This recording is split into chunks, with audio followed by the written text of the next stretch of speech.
Hey everybody, welcome to another episode of Grappler Union Podcast. Paul Maloney alongside Anthony Zito. On this episode, we have John Brooks in studio. John's a brown belt under Mark Turner. He's a certified nutritionist with a master's degree in nutrition and wellness, and he's the owner of Nutrition 361. Enjoy. 8 to 6 minutes. That's what happens in that 6 minutes. You told me, using any technique that works, never to limit myself to one style. Keep an open mind. We're not here to take part, we're here to take over. In order to become more peaceful, in order for you to become better and strategize your life. All right, we're live. John Brooks, welcome, sir. Thanks for having me, guys. Yeah. So, you're a nutritionist? I am. I have a Master of Science in Nutrition and Wellness. I'm a certified sports nutritionist through the International Society of Sports Nutrition. And then I spent about 12 years in the supplement industry before I moved over to actually coaching and consulting people directly in nutrition. So I would say I'm an evidence-based practitioner.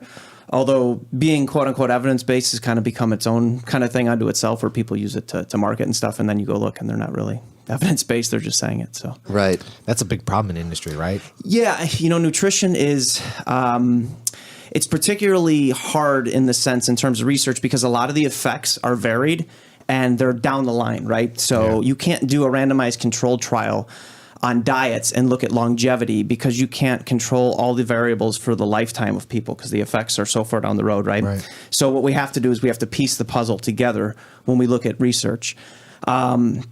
And the other thing to consider too is all the other effects, right? Like what's your lifestyle in terms of stress? What kind of exercise are you doing? Things like that. So that's a big factor. That stress is a huge factor. Absolutely. And it's hard to account for. Very hard to account for.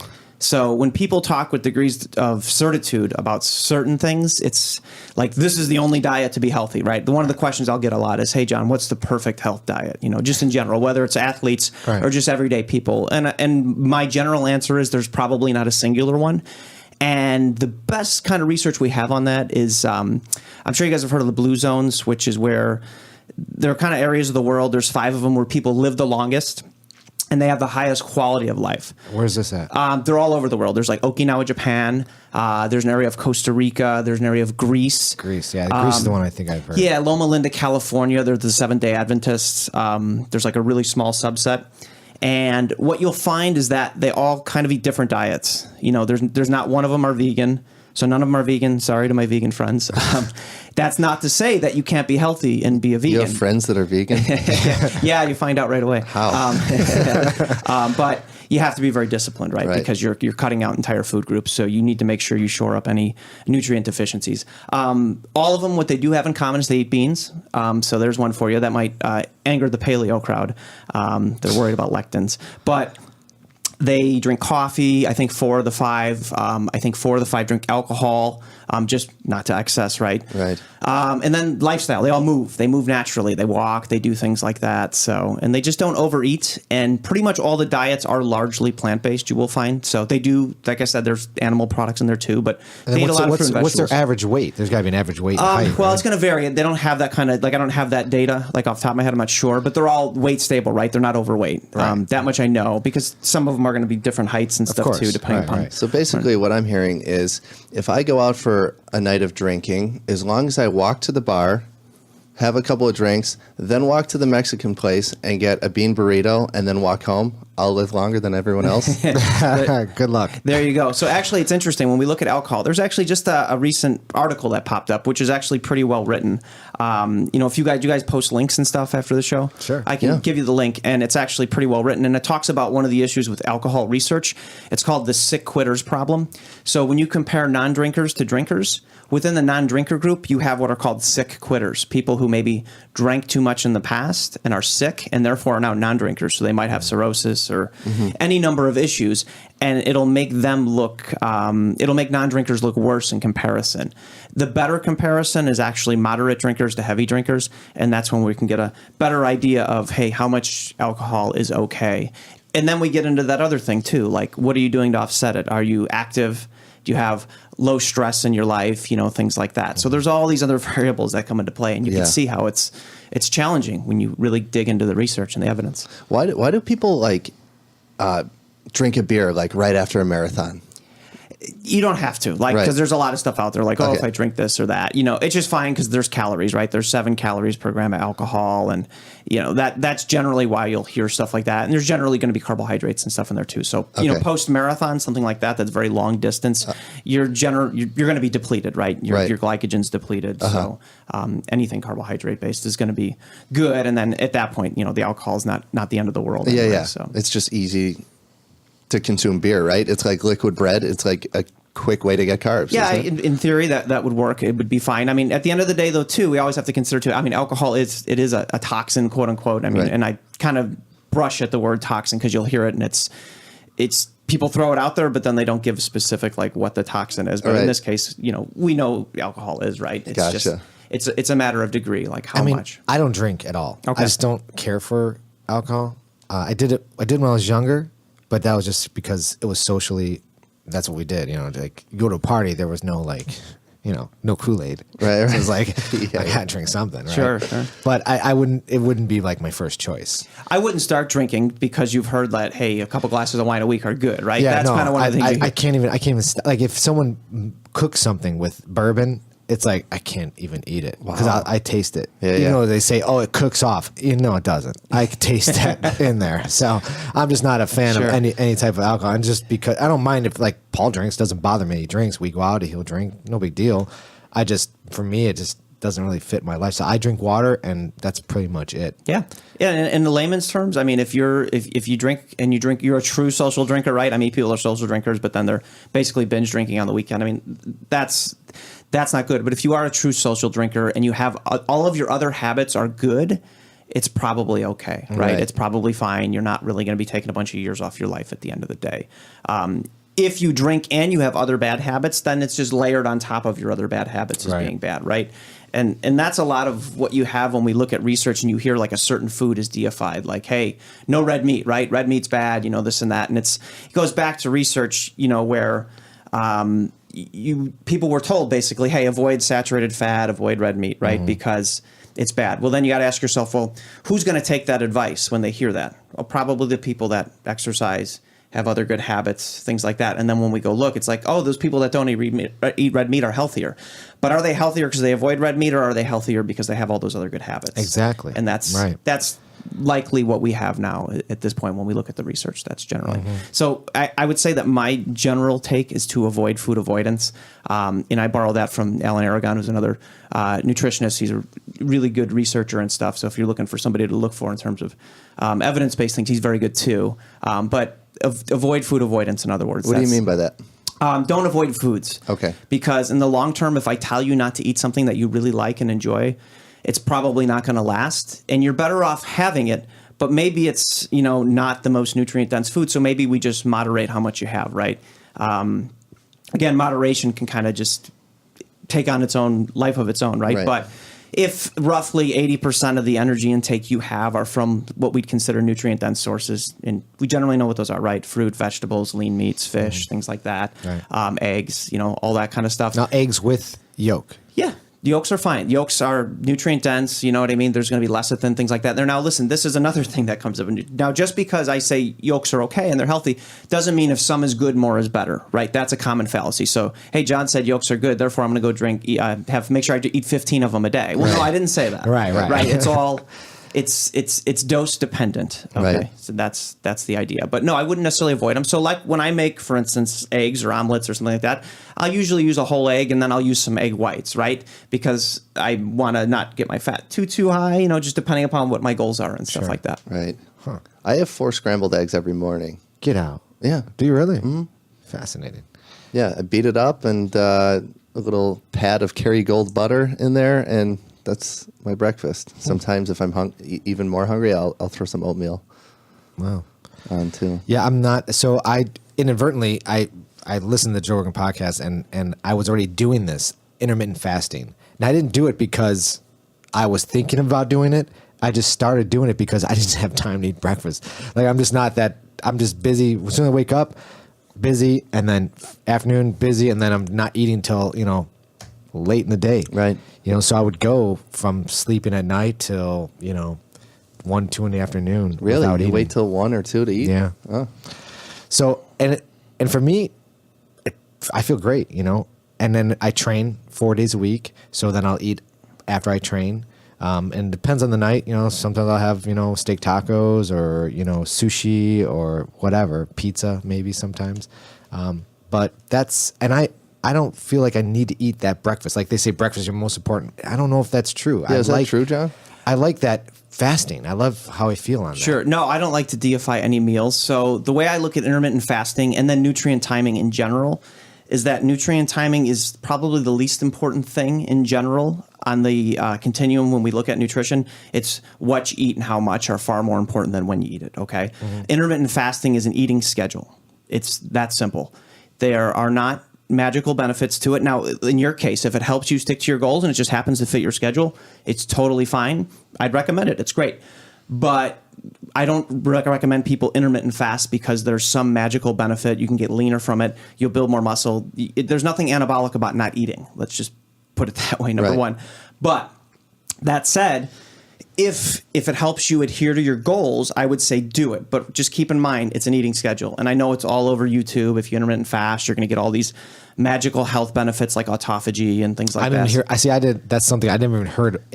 I just feel so much better.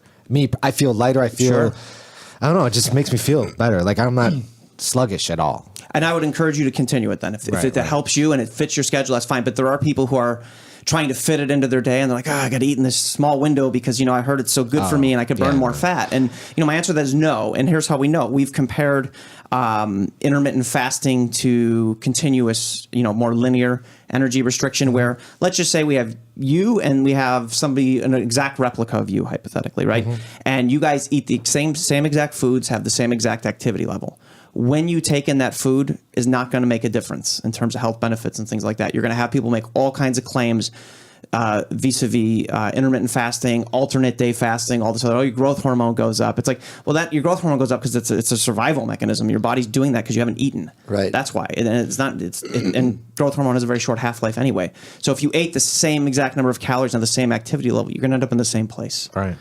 Okay. But like I said, you're going to get people trying to sell you stuff. You have to do this. You have to do it. And again, I'm not saying it doesn't work because then I get the, hey, bro, it worked for me. It's like, I didn't say it wouldn't work. I said that it's not the only thing you have to do. Sure, there's other ways to do it. Yeah, and if it, air quotes, worked for you, it's probably because you're a disciplined person. Like if you could not eat, throughout the day, you're probably also working out. You're probably eating clean. I mean, that is what's working for you, right? Yeah, and the other thing too, I always say, compare you to you, right? And the if it works for me kind of thing, sometimes that's how we get bro science, right? Like, you see the guy in the gym and he looks great and he's jacked up, he's doing all these things. And then you go see him doing exercise and you're like, that is absolutely incorrect. And you're just an injury waiting to happen. It's like, well, look at him. He looks good. He's like, yeah, he's doing well in spite of his stupidity in the gym, not because of, or he's gifted genetically or any number of things. So that's kind of, sometimes why. And we have evidence where we could actually study people and see what works, what doesn't work. So we don't have to rely upon, not to say that anecdote and experience aren't valuable. They are. They're just a piece to the puzzle and they're not the only thing. Right.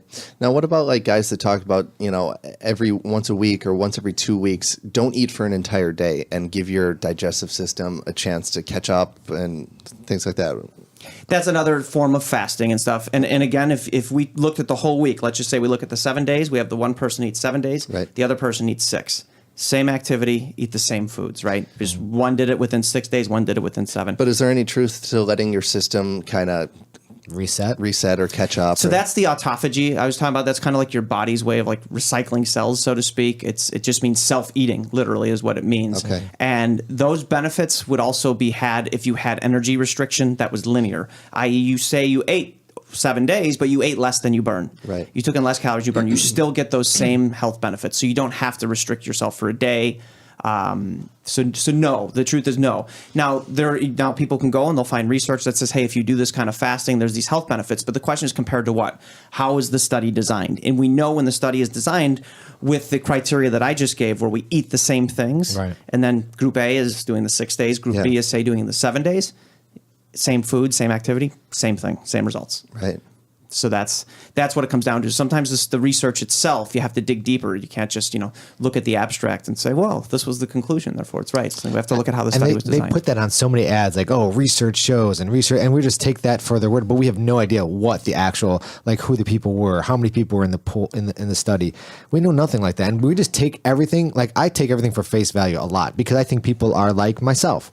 Like, if I say something, then that's what I'm going to do. Yeah. And if I tell you something, then I know this. But a lot of people out there are very disingenuous, and they'll sit there just to sell a product. They'll put that on the screen because it's on all these other ads, and people would never question it. And they're like that one doctor. He's like, I'm a doctor, but he's clearly not a doctor. Right. Trying to like sell you stuff or whatever. He's just an actor, And it's just so. And people will buy into that, and they'll just keep buying that product, thinking they're doing themselves a justice, but they're really probably not. And exactly what you brought up. So anytime you hear like, oh, it's a doctor said it and this and that, well, that's an appeal to authority, right? That's a fallacy. Like, Einstein didn't say equals MC squared because, hey, look at my IQ, I'm smart. He said, here's the evidence, try and disprove it, right? That's science. It's not, look at my impressive credentials. Like me having a master's doesn't make me right or anything about anything. I would never use that in an argument or a discussion with somebody. Say, well, I have a master's degree, so therefore you should listen to me. It's like, well, no, piss off. That's not what matters. What matters is the evidence. Do I have evidence to back my claims? That's how science works. It's not a popularity contest. It's not, hey, who has, like I said, the more impressive credentials and things like that. Those are all known logical fallacies. So anytime you hear that, challenge them. Say, well, but why? All right, I got a question for you. Now, recently I've just been not eating before I train. Like before I'd get off work, I'd run home, I'd eat something, because I always struggled with, I'd like to put on a little bit more bulk. In my eyes, I was always a little too thin, So I was, trying to get calories when I could and, actively trying to eat. But I noticed when I didn't eat before I trained, like I'd get off work, maybe the last thing I had in my system was a protein shake at 2:00 and I wouldn't start training till 7. I felt great. Like my rolls were better. I was better at jiu-jitsu when I didn't have anything in my stomach. But then after, you definitely have to eat after you train because right now I've totally skipped dinner, right? But you're not eating till 9:30, 10 o'clock at night. Is it bad to eat too late or too close to going to bed?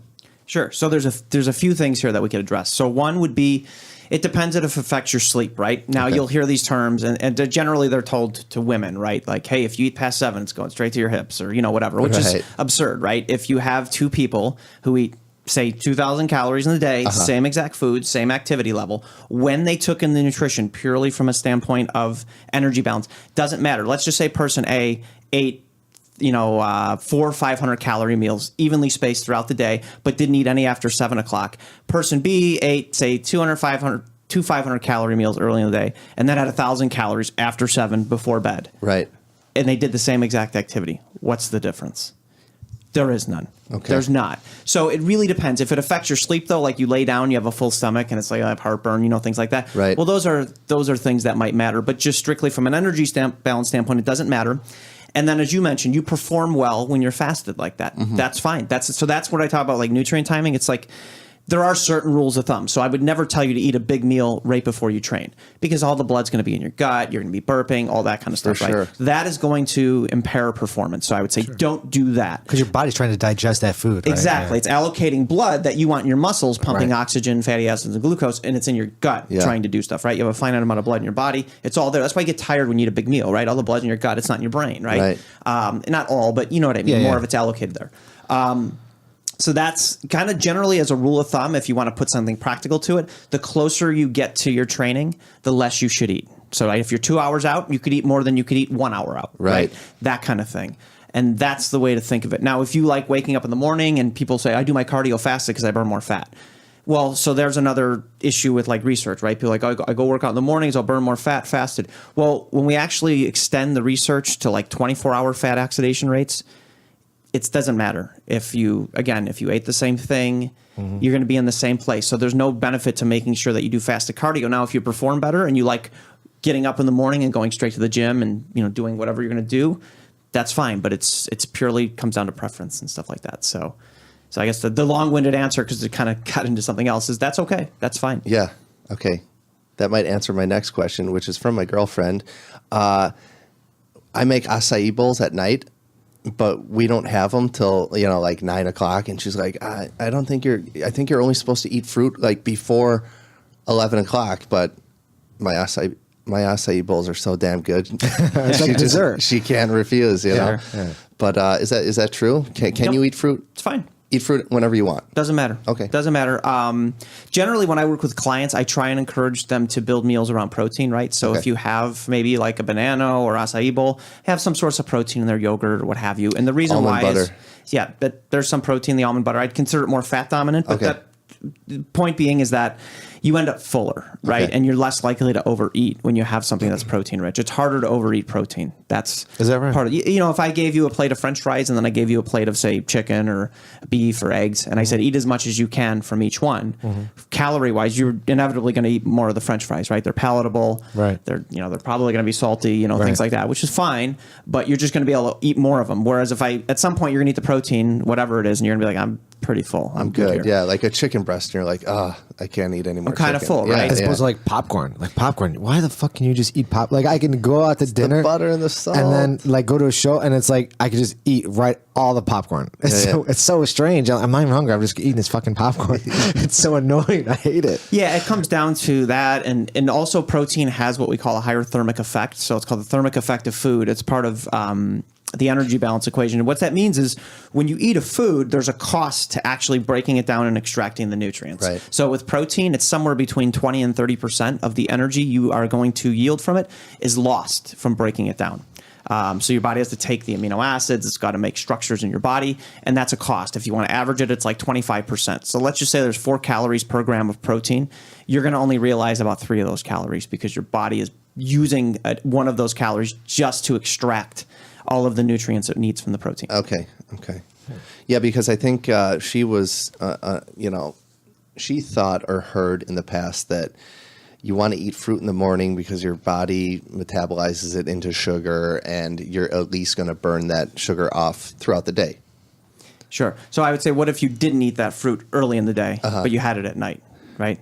You're in the same place because now you've created this energy deficit throughout the day, and now you're just filling in the deficit. You're just filling it in. Exactly. And you get right back to the same spot. There's so a lot of the so we kind of talked about this before we started a little bit, right, with carbs and fat and stuff. Right. And what I said is that I've coached people low carb and I've coached people higher carb, and really what it comes down to is goals, preference, activity level.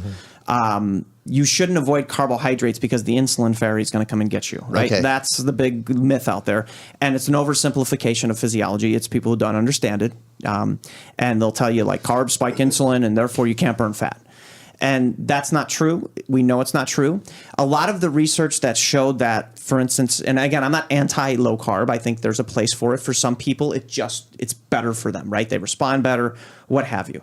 But generally, what we know is what made low carb diets look good in research was we would have group A, let's just say, and they're on high protein, high fat, low carb, very low carb, like less than 50 grams a day, right? We'll call it very low carb.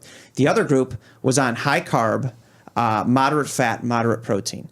And the low carb group would come out always doing better, right, in the research.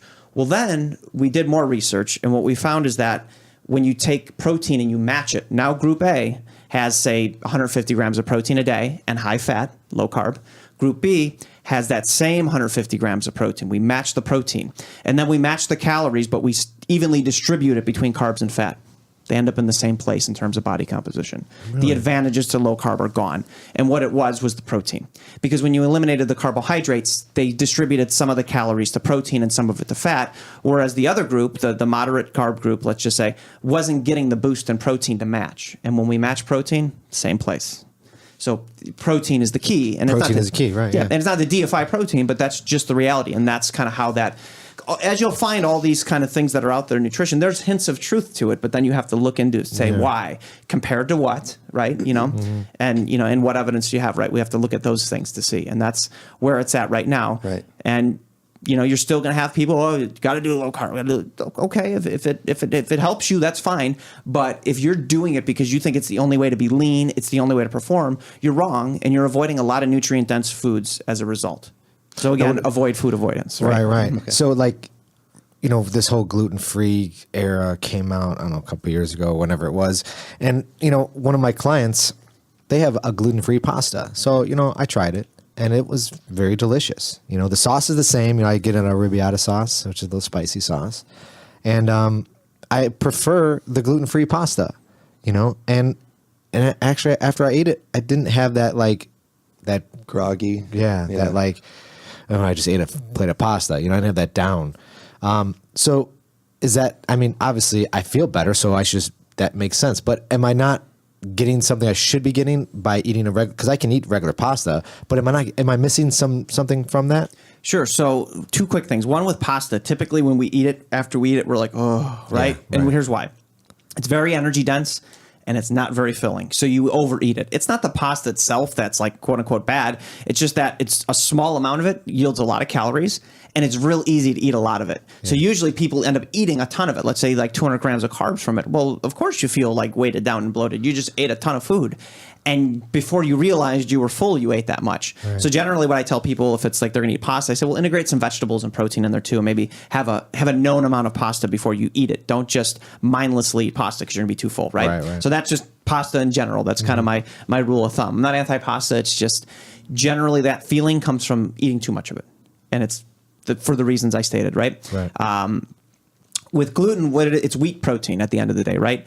And a very small percent of the population have celiac disease, right? They can be tested. We have a blood test for that. We know, okay, they cannot have gluten. Their body doesn't react to it. They have basically an allergy to it, right? And when you hear an allergy, it's going to be to a protein, okay? Otherwise, it's generally an intolerance, right? If somebody says they have a lactose allergy, they're probably lactose intolerant. It's a carbohydrate. It's an intolerance. It's not an allergy. But gluten, for instance, people started to avoid it and they're like, oh, and I'm having all these, I feel better, all this stuff. And there is a sect of the population, again, a very small percent, far less of people who think they need to avoid gluten, than actually do, are generally classified as non-celiac gluten intolerance. Now, we don't really know what it is. Because there's research too where they've taken people, and I can send you guys these so we can link them and stuff. Where I'm jogging my memory, but I think what they did was they told Group A, "Hey, this is gluten free," and they said, I have this gluten problem, and it had gluten, and they, oh, I'm good, I'm fine, and then they gave them gluten on another day. And told them, this is not gluten, or whatever. They basically switched it up on them, right? And then, oh God, this is killing me, this and that. That's what happened. So there's a little bit of that going on too. Now, that's not to dismiss everybody who is non-celiac gluten intolerant. What I think it is, based on research and what I've seen, and we don't know yet. We're still figuring this out, right? So when I speak of this, my degree of certitude is not like, oh, I'm sure of this, right? Mm-hmm. It might be an issue with what are called fructans. They might have an issue with that, and that might be the problem. And I don't want to get too in depth with it, but it actually has to do with how much glucose you have with it, like other carbohydrates, which affects receptors, and how much you can handle and stuff like that. And when you avoid gluten-rich foods, you're also by default avoiding a lot of these fructans too, which can make people feel better. So you might have a fructose malabsorption issue, which can be tested with a breath test. So if you know somebody with that, I would encourage them to go and do that. Get the fructose malabsorption test to see if that's the case. Maybe again, my degree of certitude on this isn't like, oh, this is definitely it. Right. Man, it's so much. So much. It's a minefield. Nutrition research is a minefield. It's incredible. It's so incredible. I just don't even know. Like, there's so much out there to try to figure out, and it seems like there's not enough time. Not enough time to really put something in place and then stick to it and then see the results. Sure. Because we only have X amount of years, right? Well, before we wrap up, let's make sure that I give people some actionable steps and things like that you can actually do, because I don't want to make it seem like there's not things that you could do and stuff. Yeah. I'm just trying to explain how complex the research is, and that when you get people, whoever on YouTube telling you, oh, this is definitely it, dude, this and that, it's like, all right, well, back off. You know what you're talking about. Medical research, far easier than nutrition research for these reasons, right? Because, hey, Group A gets the drug, Group B gets the placebo, they're double-blinded. 12 weeks later, because the power of the drug is such that we can figure out the results in a very short period of time. Which with food, it takes years and years years. So we have to glean what the effects are. That's why, I just wanted to cover that as to why sometimes when you get these Right. people. And the other problem too is there's a low barrier to entry to nutrition, right? Anyone could say they're a nutritionist, right? Anyone, I'm a nutritionist. You guys could both say it right now, and nobody's going to break in here and say, hey, no, you're not a nutritionist and Right. that. And that's not me saying, hey, the government needs to come in and license people, because that's a whole other ball of wax. I'm not saying that. I'm just saying that that's part of the explanation as to why we have so much out there. Yeah. And then what you see reported on the news is a type of research that cannot establish cause. So what I mean by that is observational evidence. A lot of nutrition research is based on looking at populations and saying that group did that group did that. Oh, therefore this is what's causal. That kind of research can't say it's causal because we didn't control all the other variables. Whereas when we have randomized controlled trials, we can control other variables and only change one thing and say, okay, therefore this is causal, right? So that's the other thing too. So when you see it reported on the news that, oh, this group ate, food X and they were more at risk for cardiovascular disease. Okay, well, why? What else were they not doing? Oh, they didn't exercise. They also, Right. were mainlining donuts or, whatever. It's like, Right. well, maybe that's more likely the cause, so. What about tests? Is there any tests available where we could go in and they could give you a basic idea of what diet would work best for your genetic type? That's very much so in its infancy. Now people are going to start trying to sell you stuff based on I heard genomics about and this. things like that. Yeah, Where you it's eat based on your blood type. the blood type is bullshit. I'll tell you that right now. 100%. The antigen you have nothing to do with what you should eat, because it'll be like, you're type O, eat almonds and Right. well, yeah, It's true, dude. Who This is exactly real. is Yeah, that yeah. bad for, right? I mean, right? That's the thing. It's like all this advice. It's just like when you read like your horoscope. It's like, you're smart and you're gonna this or that. It's like, well, yeah, those are all positive things. So everyone, of course, is gonna say, yeah, that's me. Right. So. Yeah, the blood type diet is nonsense. And then the genetic testing for nutrition, it's so early that anybody telling you that that's the case, it's just, no way. Okay. No, good question. It's a good question. I didn't mean to just shit on your question. No. You're not. I was just wondering if there was something I could do, to Why? to avoid. Do you feel like you're not eating right? Because No, but I do, but there's always like that next level, we're always trying to. Well, I think your next level would be to cut out the alcohol. Clearly, bro. Makes it sound like I'm a degenerate alcoholic. I'm just saying, bro. Well, you did do it for a month. How'd you feel? Avoid food avoidance. That's it. Motherfucker. That's it. That's what's up, right, That was John? it. Go. There's his new T-shirt. Yeah. I did. The month of January, not Yeah. a drop. Yeah. Didn't feel shit. Didn't notice anything. Is that enough Sleep time, was the fun. John? Is that enough time for him Well, to like alcohol feel? effects can be acute, right? Because you can wake up after drinking and you just feel like you got run over by a bus if you Right. drank too much, right? Yeah. And again, it's dose dependent, right? How much did you drink? How much were you drinking before, right? When you'd go out to drink, how much were you drinking? It depends. I don't know. Nothing Average. crazy. Like if it was at a party, like all night, 6 or 7 beers for sure. If I was out to dinner, maybe 2 beers along with some food. Sure. So it's such a small amount that, you know what I mean? You're not really. If you were binge drinking and you were drinking 15 drinks a night and this and Yeah. that, well, you'd notice a difference within a couple days, right? Sure. But, if you're drinking minimally like that. Oh, hell it's yeah. okay. I did that in my early 20s, Friday, Saturday night, was no joke, Sure. Shots, Oh, you're a shot guy? Well, it turned into that. Yeah. Jaeger bomb, bro. You don't do that anymore. I've never seen you do anything. Fuck no. You don't dude, even are do a kidding lot of me? hard alcohol. You just do beer, right? Yeah. You're not like one of those like Jack and Coke type of No, guys. no, not really. Yeah. But yeah, so yeah, no, I think it's fine. The amount that you're doing is not, and that's so like what you said, you want to go to the next level and stuff. But sometimes when people go to that next level where they're trying to be perfect and stuff and they get really obsessive, Yeah. well, then stress comes into play and you're actually doing yourself a disservice. And you're not happy, right? You're not happy. Your happiness is very important. So again, that's Okay. very key. Yeah. Stay happy. Stop fucking Paul. with my happiness, Zito. I want you to be happy, man. Quit drinking beer, bro. I definitely want you to be happy. Okay. Yeah. Well, Generally, what is a like- good beer to drink? What's the healthiest beer? I don't think there's a healthiest beer, right? Right. Because here's the thing. What is the healthiest form of heroin? Well, you'll hear people say, "Hey, I do the whatever Michelob 64s, I think it is, right, or whatever." And they're low calorie. Then I drank 15 of them. It's like, all right, you'd have been better off with a couple IPAs. You'd have caught just as much of a buzz. You know what I mean? Right. You probably ended up in the same place calorically. So, Gotcha. Drink what you enjoy, right? Just don't drink it to excess. I know that some of this stuff sounds like boring, kind of like, but that really is the truth, And exactly kind of what you brought up before is like sometimes why do you see these crazy ideas in nutrition? Like, hey, do all these crazy things. They're trying to sell you something. They have to Right. sound unique. And so like I do talks sometimes, and one of the talks I do is don't get your food information from documentaries on Netflix, right?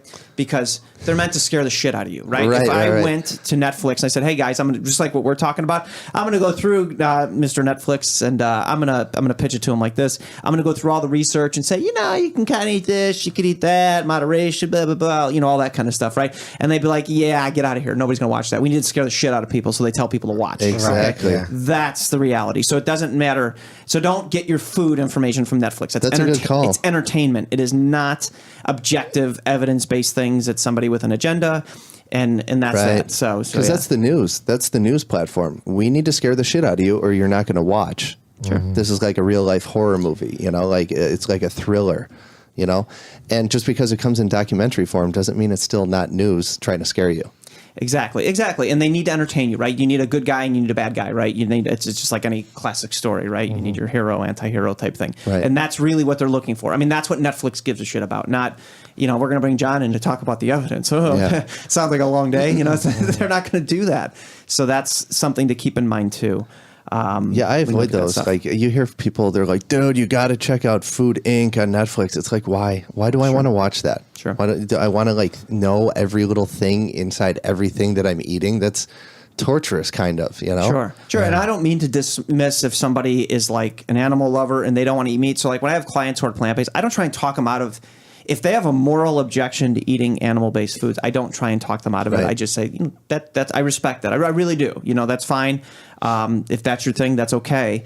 Just don't do it because you think it's the only way to be healthy. Because often what you'll find is like, you know, my friend, you know, so-and-so went vegan or vegetarian and feels great. It's like, well, what were they doing before? Oh, they were going to Wendy's 3 times a day and, you know, doing something that wouldn't be representative of what I'd consider a good omnivore diet. It's not like, for lunch she had salmon and sweet potato and broccoli with lemon pepper and a little butter. You know what I mean? Yeah. It's she was, you know, at McDonald's or whatever, doing all this all the time. Right. So it's always compared to what? You have to ask that question. Of course you feel better. You ate like garbage before, no doubt. You could still have done that without eliminating an entire food group that has, by the way, nutrient-dense foods in it, right? Yeah. There's no reason to do that. All right, let's talk. Sorry, did you have something? I mean, I was going to bring up that doc real quick, you know, because I watched it and I kind of like, I've got some friends that, you know, are not the healthiest, and I'm a little concerned about them, you know, and I voiced this to them openly. And Fat, Sick, and Nearly Dead was a documentary that came out on Netflix years and years ago. And I started doing that, just juicing, you know, and I didn't really see a difference, you know, in like what I was doing myself. But again, like you said, compared to what, like I was always eating, I would never overeat. I'm always lean and I was working out a lot. So I didn't really see a huge, like, I didn't see anything really. I just another form of getting some nutrients. But that documentary, what it was interesting is that, you know, this guy did a 30-day juice. That's all he did and he lost all that weight, you know. Is that like, now obviously he had a doctors, you know, they were training, doing whatever, you know, testing him out, making sure he can do it, but he got off all these pills and all that other stuff that he was on. Is that bullshit, or is that something that, you know, maybe people can like look into, like, because if you're severely overweight, or if you're just, you know, and you just don't know where to go because you don't eat properly. It's all about diet. It's diet and what you put in your body, you get out of your body. So if you can't do that, like you just can't stop eating or that, is it good to go that extreme? Or you should just see a doctor first and like, listen, sure. I'm at the point where I need to lose weight now. Or you feel like shit all the time. You're just like, you know, I got to do something. Sure. Is it what do they do? Sure. So good question. So first on the juicing, I recommend always eating the whole fruit, or if you're going to use it, blend the whole thing. Don't get rid of the pulp and fiber. Just right off the bat, real quick. If you're going to make a smoothie, throw it all in there. Invest in a good blender. Get a Vitamix. Yeah. Vitamix or a Blend-Tech. I have a Blend-Tech. I've used it over 3,000 times. Wow. I guess it's got like an odometer on it. Really? Oh, absolutely. That's best cool. buy I ever did. Really. And at the time it was like a $500 blender. So I was like, oh my God, why am I spending this money? But I've had it for 10 years, I think. So it's crazy. Yeah, I bought a Vitamix. It was like a $400 blender at the time.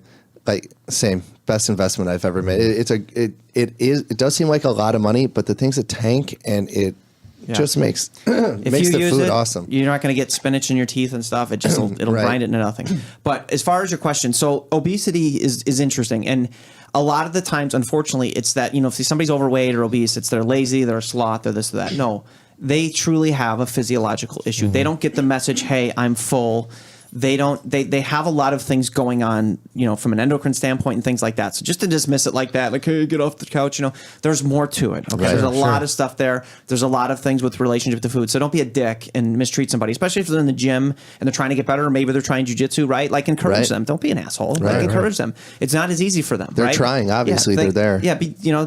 Be thankful that you're blessed, right? That you don't have that. Now, do they have to do some things and get moving and stuff? Yes, they do. Now, keep in mind, it's not as easy for them to move right away either, right? They are where they are, right? So like the example you gave, you are where you are now, what do you do? There is evidence that making your diet more bland is better for them, right? Having less choice is going to be good because they're going to be more likely to stick to it. They're not going to get all these food rewards going off, because you'll hear like, oh, you got to vary your diet for the sake of not necessarily. If you are covering all your nutrient gaps and stuff like that, and you like eating a lot of the same things, that's okay. I mean, ultimately, how do we get cuisines, right? How do we have Italian cuisine, Greek cuisine? Because they eat the same foods, right? That's kind of the idea. So in terms of making the diet more bland, that's the same things. That's not necessarily a bad thing, right? And then over time, maybe they can introduce more variety and stuff. And yes, your body will start to heal itself. Your insulin sensitivity will get better. Their blood lipids, everything looks better. I've seen it happen so many times with clients where their blood work I just had a couple, for instance, they just got their blood work done. Their doctor couldn't believe it. They were like, how did this happen? And like, well, we've been exercising and working with nutritionists, and this isn't toot my own horn. I'm just saying the doctor couldn't believe it. They have perfectly normal, healthy blood work now, no problems.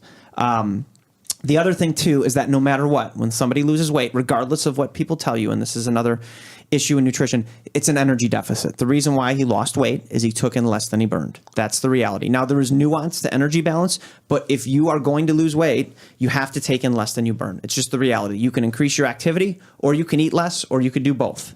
That's the reality. There's no other explanation, because you'll hear a lot. So we kind of touched on this before with some of what comes out of the low carb community is that, oh, you could eat whatever you want and you won't gain fat and stuff. It's not, and you'll get lean. That's not true.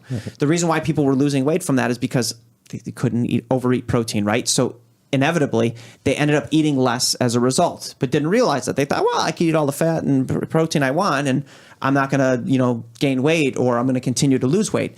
Well, you were losing weight because you were eating less than you were burning, because the protein was so filling. That's what happened. Right. And what you find is, as those people get closer to their goal, guess what? Now you've got to lock in and get a little bit more precise, right? Because the closer you get to your goal body weight or your goal body composition, the more precise you have to be, right? If you're 300 pounds and you just cut out, say, sugary drinks or something like that, hypothetically, right? Some kind of thing that's not filling and it's just adding a lot of energy in, they start to lose weight right away. But as you get closer, you have to get more precise, right? Right. So at the end of the day, if somebody's losing weight, it's an energy deficit, no matter what. And then there's a lot of nuance there to them when it comes down to like energy balance and how the body responds, because your body will fight you when it comes to weight loss. That's the other thing. It does. Yes, your body will get more efficient. Your body thinks you're starving when you go into an energy deficit. So let's just say that's why sometimes when people like figure out, oh, I'm going to eat 200 calories less than I burn every day, does that mean I'm going to lose weight? Not necessarily, because metabolically your body might slow everything down and become more efficient with all your processes. It's called adaptive thermogenesis. And it's a survival mechanism, because our ancestors didn't always have food and everything readily available, right? So our bodies had to be able to do the very same activities with less energy through efficiency, and that's what happens. So like that's why people have trouble with dieting. So people who are like even for me, like I don't have to cut weight for competition. However, I have like just watched what I ate, and I've never missed weight because I'm always under, but I still try to go through the process. Like, okay, let me just make sure I eat a little bit more healthy. I just don't want to have to like lose a half pound or a pound before comp or whatever. But I would notice that if I started like not eating, like a little bit starving myself a little bit, I would not lose weight. I would actually start I would gain a weight. And I was like, what the fuck is going on? Then I'd eat, and then my body would start probably processing that and then starting to burn more efficiently. Yeah, so like I say, your body's going to resist it a little bit. So like everyone says, hey, what's perfect energy balance for me? When am I taking in exactly what I'm burning, right? That it's a range. It's not a singular number, right? Let's just say my total energy expenditure is 3,000 calories a day, just hypothetically. Yeah. Does that mean if I eat 2,900, I'm going to lose weight, or if I eat 3,100, I'm going to gain weight? No. It's a range, and everybody's range is a little bit different. So you'll have people that have a really high resistance to weight gain, where you could put them on a surplus of 500 calories a day, and they're not gaining weight. Well, what ends up happening with those people is they don't have a magic metabolism, so that's not it. What they do is they increase what's called non-exercise activity thermogenesis. So these are the people that are probably doing this, tapping the table, they're fidgeting. Generally speaking, when you see people who do that, they fidget, they stand a lot, they're always moving, they're usually thin, right? If you know anybody like that, they're always like that. Right, so the more they right. eat, they subconsciously they end up standing up more, they end up walking faster, they fidget more, so they have more resistance. Now at some point we will put them into an energy surplus and they will gain weight. It's just higher. And then you have other people where you just get a couple hundred calories over what their predicted, energy balance maintenance level is, and they start gaining weight right away. They have less resistance because their non-exercise activity thermogenesis doesn't go up as much as what we thought. Does that make sense? Thermogenesis. It's just a way of saying like we're just burning calories, right? So whether it's fat thermogenesis, anything like that. Okay. So when I say non-exercise activity, it's basically even like chewing, any kind of fidgeting, standing, things like that. Exercise activity is hey, we're going to do jiu-jitsu, we're going to run, this and that. That part of it, we control a little bit more, but when we go the other direction now and we put you in an energy deficit, i.e. we go, say, 200 calories less than what we predict you burn, and you say, God, I'm not losing weight. Well, that's where that efficiency comes in. The same metabolic processes that your body is performing, it's doing them more efficiently. You can go and do the same workout that you did the day before on an energy deficit, and you probably won't burn as many calories because your body is going to fight it, because your body... It's just your body's intelligent like that. So that's why even these activity trackers, like I'm wearing this Garmin and stuff like that. I actually bought one just because I have a lot of clients that have them. I like the pedometer part of it and stuff like that, but it's not correct as far as like energy. What I'm putting out, basically my total energy expenditure, it's not accurate, not even close, because I calculate mine. I know where it's at. I track things, so I know. It's not to say these are useless. They're reliable, but they're not valid. So what I mean by that is they can reliably tell you, hey, you burned this much, but the validity of exactly how much you burned isn't really there, right? Yeah. Getting back to the obesity thing, you hear people using the excuse a lot, like, oh, it's my thyroid. I've got thyroid problems, so that's why I look like this or whatever. A, is there any truth to that? And B, do you have clients that have legitimate thyroid problems, and how do you handle that? Sure, good question. So one, get a blood test, and you'll know right away, because you can see whether you're in the normal range or not. And thyroid, like you brought up, that's one of the responses to an energy deficit. When you eat less than you burn, you produce less thyroid hormone, right? Because you're trying to slow it down. But so yeah, if somebody does have it, it's diagnosed, and then two, it's quickly remedied by just taking thyroid hormone. That just takes Synthroid. Okay, so you do need medicine. Yes, if you have a underactive thyroid, you do. There's the other end, which is hyperactive, and that's treated differently. But underactive, absolutely, and it's treated. They'll give them, the doc will put them on a drug, and then they'll keep getting their blood work done every so often to make sure they're in normal range. Is that something that you have your clients do immediately, or will you send them in for blood work if, let's say, you've been working with them for 2 months and you don't see any results? I generally ask for people to have it done as a baseline. They don't have to, right? If I have like a young, healthy adult athlete or something, like I don't require it. I just encourage go get your blood work done. So then you have a baseline, right? And then you can go back after X number of months and stuff, and then see kind of where you're at and stuff like that too. And just like I said, so you can measure it, right? Just so you can know, hey, what's happening. And you might have somebody whose blood work was healthy when you started and it's healthy when you finished, right? Yeah. But what ends up happening is maybe they change their body composition. Hey, I built some muscle, I lost some body fat, things like that. Gotcha. So those are other areas and stuff that'll come into play. So yeah, there are issues though sometimes too with the thyroid, and it's fixable. But generally, when you hear like, oh, it's just my metabolism, it's usually not the case, right? Because if you're bigger, so let's just say you're heavier and you walk up the stairs versus say one of us walks up the stairs, it costs you more energy to walk up the stairs because you're bigger. By definition, right? We're like a Prius and they're like an Escalade or whatever, if you want to think of it that way. But where their issue is elsewhere with, some of like the satiety signals and things like that. Like, hey, I'm full. And that's where like little habits that, I kind of work on with clients, like, hey, try and eat slower, try and make eating change your relationship with food. Like when you go out to dinner with friends, take the time to eat, have a few bites, talk to each other, that kind of thing. Whereas sometimes, here we're just eating as fast as we can, right? That's kind of the little stuff. And that's kind of where you can see some breakthroughs and stuff with that population specifically. Right. So, I work at McCormick Place. I'm an electrician there, and we were just recently last week setting up the beauty show is on this weekend at McCormick, and I was partnered up with this other electrician who's 62, right? So the place is packed with women. There's like hairdressers and models and you know all these like booths selling product, and there was a ton of women inside McCormick Place, and he looks over at me and goes, man, you guys are lucky. He goes, women did not look like that in my day. And he was talking about basically how busty they are and, you know, like Kim Kardashian asses and stuff like that. But he wasn't being creepy. Like he was literally making an observation like where did this come from? Like all of a sudden, like all the curves and not sloppy or big or anything, very proportionate, but like he's like, women did not look like that when I was, you know, 20 or whatever. You're talking 40 years ago. So like what happened? Do you attribute that to anything? Is it true even? Big asses? You know what? So I don't know if, I mean, I'm sure there were women, right, with big asses back then too, but probably, you know, it's just probably him just, you know, being whatever, but maybe he was being a creepy old man. No, I don't know. I know what you mean. Maybe. Generally, you'll hear he's probably referring to like when girls develop faster, you know, things like that. You hear that kind of stuff, and generally you hear, oh, it's the hormones in the milk, right? Like that's, you know, usually the answer you hear from people and stuff like that, and that's not the case. It's actually body fat levels being higher, telling females to go into puberty earlier. That's a lot of what happens there with like girls developing faster. You'll hear that. It's because one of the signals that tells the female endocrine system just, you know, start producing and stuff like that is actually body fat levels. So they have higher body fat levels. That's an actual more plausible recommendation than the hormones in the milk, because the quote unquote hormones in the milk, the growth hormone and all that stuff that you hear, like, and every one of them are now free of growth hormone, right? But here's the reality. You yield nothing by swallowing growth hormone. It's a peptide hormone. It's immediately denatured in your GI tract. So the idea of growth hormone being in your food or something like that having any effect on you is nonsense. It cannot. It is a peptide. It's destroyed the moment it hits your stomach acid. So otherwise bodybuilders would be popping growth hormone pills. You know what they do? They inject it. So because it cannot survive your GI tract. Really? So, yeah. There you go. Yeah, because that is one of the things I have heard in the past. Is like, oh, it's all the milk. It's the hormones in the milk now. Yeah. Yeah. I think we're just eating more, right? I think that's probably it, you know, and then, you know, I don't know if there's any research on measuring female, and I'm not saying it's not true. I just, you know, I don't know. And I think part of it too is it's a popular look, right? You brought up Kim Kardashian. So I think some women are seeking a look. She's fake. Like Kim Kardashian's not real.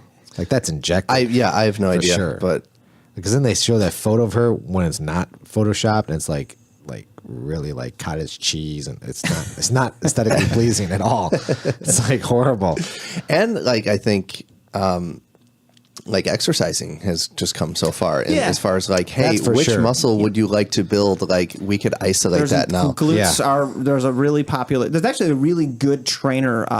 His name is Brett Contreras, who actually focuses on glutes. I mean, he knows everything. He's actually really good. If you ever want to read somebody like research review and stuff, he's really smart. But one of the things he did marketing wise was on glutes and stuff like that. Yeah. And he's got like the glute lab and stuff like that. So females really like him and stuff because he's kind of invented Brett's a few an ass man, huh? Yeah, he is. He's invented some exercises too. So yeah, quite a business. But but that's part of it too. And you'll hear too, like with females now, like it's okay to be athletic and muscular and stuff like that, and strong is the new fit. And you know, I think that's okay to a point. But now, are we replacing, for say young females, for instance, if I work with one, are we replacing a certain body type where maybe it was the Kate Moss supermodel type, like super skinny, which by the way, I don't think they asked any guys if we thought that was good, right? That was basically women. They did not survey the men for that at all. That was women and gay men who write the fashion magazines that said this is hot, right? Exactly. Yes. Yeah. But regardless, we want to be careful not to replace one ideal body type with another. Just be your best, right? I know that sounds silly, but some females are never going to have a big butt and big muscles.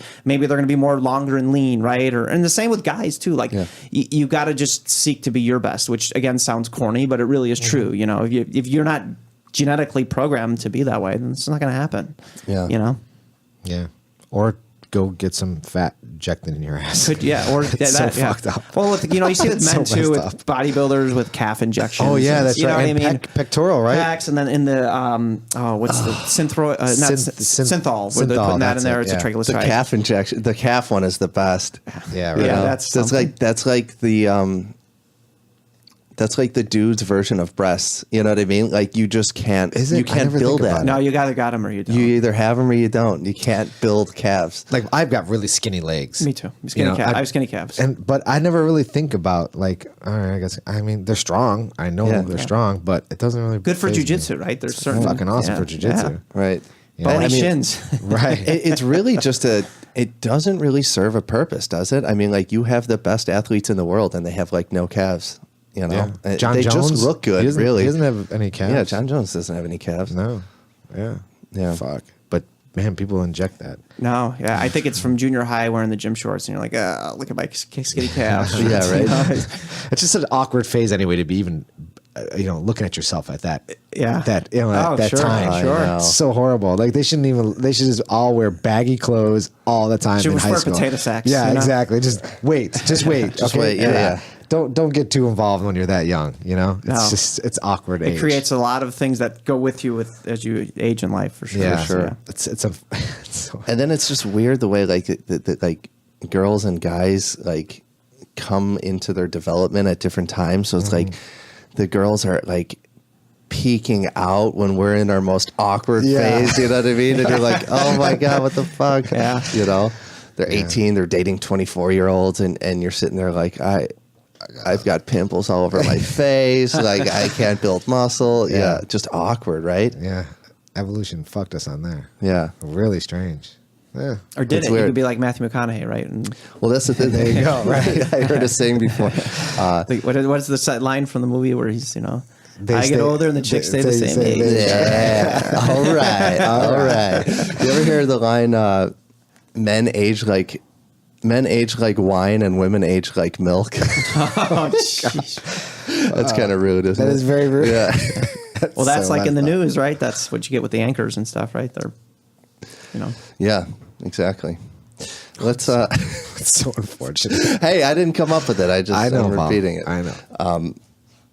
Let's talk about protein. okay. So we all have busy schedules. We're working full time. We're working out. We're doing our thing. It's hard to sit down and cook a chicken or cook steak. And I know meal prep and all that, but it's like you get tired of eating fucking broccoli, rice, and chicken breast. So we have supplements, protein powder. Now there's that big raw craze that's going on right now. Like just eat raw, eat real food, eat something that grew in the ground. But then I take a scoop of chocolate protein, whatever, and I'm like, this is like powder chalk that I'm mixing with water. Right, right. Like, is this real? Is this food? Is this good? Should I be taking it? Sure. It's food, number Okay. one. So when I think of protein powder, I think of food, right? Just like you give a baby formula, it's basically protein powder, Okay. right? At the end of the day. It's baby formula for adults. Yeah, pretty much. That's what I Okay. think of it. So the kind you use is up to you, right? So like whey is very popular Right. because it's generally easily digested. If you want to get a whey protein isolate, you can do that because there's going to be no lactose in it. So if you're lactose intolerant, you don't have to worry about it. Now, something to keep in mind with lactose intolerance is it's not all or nothing. So you'll hear people say, oh, I eat certain cheeses and I'm like, you don't want to be around me. And then I eat other ones and I'm okay. It's because it's the amount of lactose that you eat that causes, everyone's threshold is a little bit different if you're lactose intolerant, right? So maybe start with like a whey protein concentrate where maybe there's a little bit of lactose in there. And if it doesn't bother you, you'll save yourself some money. Plus the biological activity of the whey is going to be higher. It's a little bit better quality, even though it's cheaper. It tastes better usually too. And then if you look up research on whey, there's a lot of benefits. It actually makes your gut a really good environment for good bacteria and a bad environment for bad bacteria. It's very rich in branched chain amino acids, which are a big buzz, and we can cover that a little bit too. But it's very rich in it. I think it's about a third of it is BCAAs. So Okay. it's rich in that, and it tastes good, right? Now, what have gotten better are like some of the plant-based powders. So if you're a plant-based person, those actually taste really good.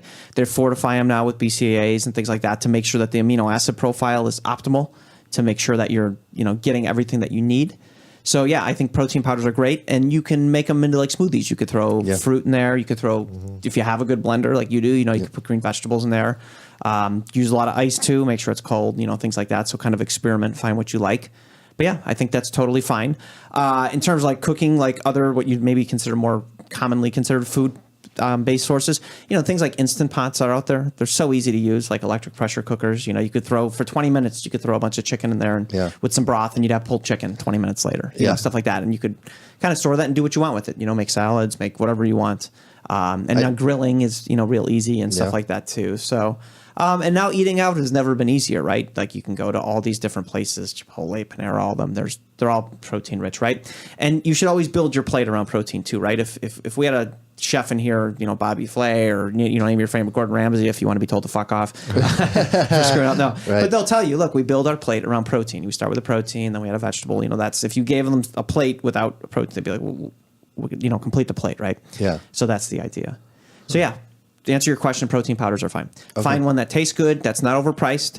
And then don't worry about artificial sweeteners. I guess we should probably touch on that too, because those are in there too. You'll hear that people don't have artificial sweeteners. So whether or not something's artificial or natural should not be a criteria used to judge it as good or bad. Because, for instance, if a cobra were in here and it bit us, we would all die, and the venom is 100% non-GMO organic. Okay? Right.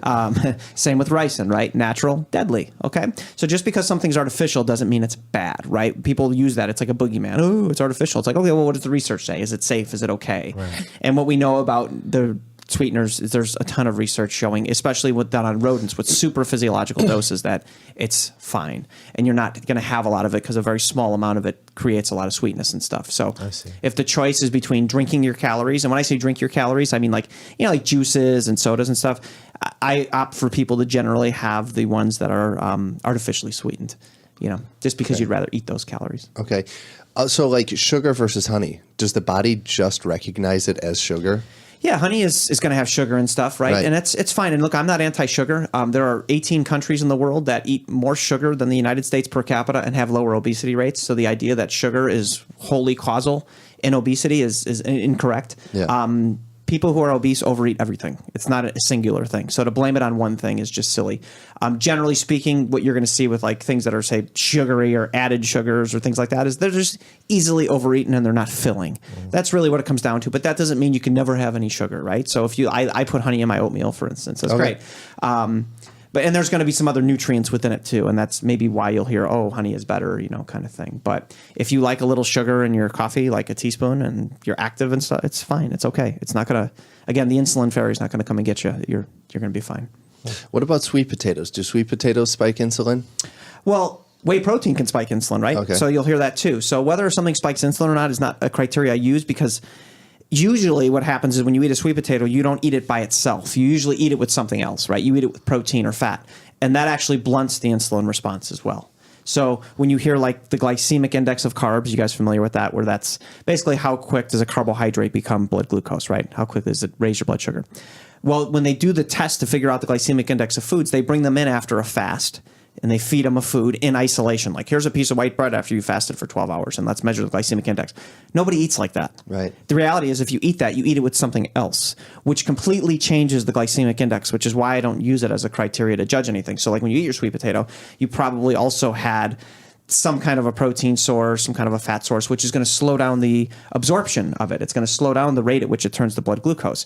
The bigger the meal you eat, the slower the gastric emptying rate is. So the slower your stomach empties, stuff like that too, right? That affects things as well. So that's why you'll hear like, hey, you can only absorb so much protein in one sitting. It's like, okay, well, no, it depends. Your body's not in the business of wasting energy, right? So if you eat a larger meal, your body will absorb it more slowly. It's going to leave your stomach slower. It's not going to leave as fast. Things like that. So you don't have to be like, hey, man, only 30 grams of protein in a sitting because I can't absorb the rest. Well, where does it go? I mean, gotcha. Your body will use it. I use this protein called carnivore. Have you ever heard of it? It's like a meat-based powder. It's a meat-based powder, exactly. And it was recommended by... As chocolate? Yeah, and chocolate. And it was recommended by a teammate of mine because, we're talking about like trying to like bulk up. And he's like, yeah, my body just wasn't responding to whey at all. So I tried this carnivore, give it a shot. Maybe you'll like it. And I dug it, especially the way it tastes. And, with the whole like, red meat in moderation type of thing, is that the wrong protein to be?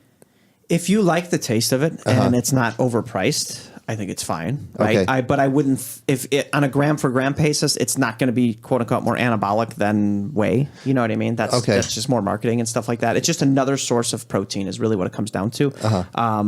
So if you like it, I'd say it's fine. If you're overpaying for it, I'd say maybe get something cheaper, to save yourself some money. Right. I don't know where the prices are of that right now and stuff like that too. Generally, what I tell people to do is multiply the grams of protein times the servings, and divide that by the cost, and you figure out the cost per gram of protein, and that's a good way to figure out how much you're getting and stuff in there, because that's what you're paying for. You're not paying for the other stuff. You're paying for the protein because that's where the cost is. Right. So yeah. Okay. And do you have any brands that you like or recommend? I like a lot of the whey proteins. There's so many good brands out there that are fine, that are reputable. Like here, you have like Rule 1 Protein is a company that I like. They're here in Chicago. They own their own facility. They're the guys that used to own Optimum Nutrition. Okay. And they actually make their own stuff, and they make a lot of the big name stuff that you see for other people. They make it in their facility. I think it's in Aurora. And then Optimum Nutrition is fine too. So all of those are fine, Generally, the bigger companies are going to be good in that sense because that they don't have an incentive to do what's called like amino spiking in a protein powder. So what that means is they'll put like a bunch of like glycine. So let's say you pay for whey protein and there's 25 grams per serving, 20 grams of it's whey. And then the other 5 grams, they could put glycine in there, which is just a free-form amino acid. And you could still count it as protein because the way you quantify protein is something called the Cadal method, which is you're just quantifying nitrogen. You could technically count creatine as protein if you really wanted to, based purely down to the letter of the law and the labeling, because it just comes down to nitrogen content. But that's not what you're paying for. You're paying for whey protein. So those companies, I'd be confident knowing that you're not going to get something that's like amino spiked and things like that. So okay. And it's not that it would hurt you if it was amino. It's just that that's not what you're paying for. Right. Does that make sense? Yeah, it does. Yeah, it does. Yeah. Like a lot of people do like pre-workout stuff. Is that there's benefits and all that? Is that more for weightlifters?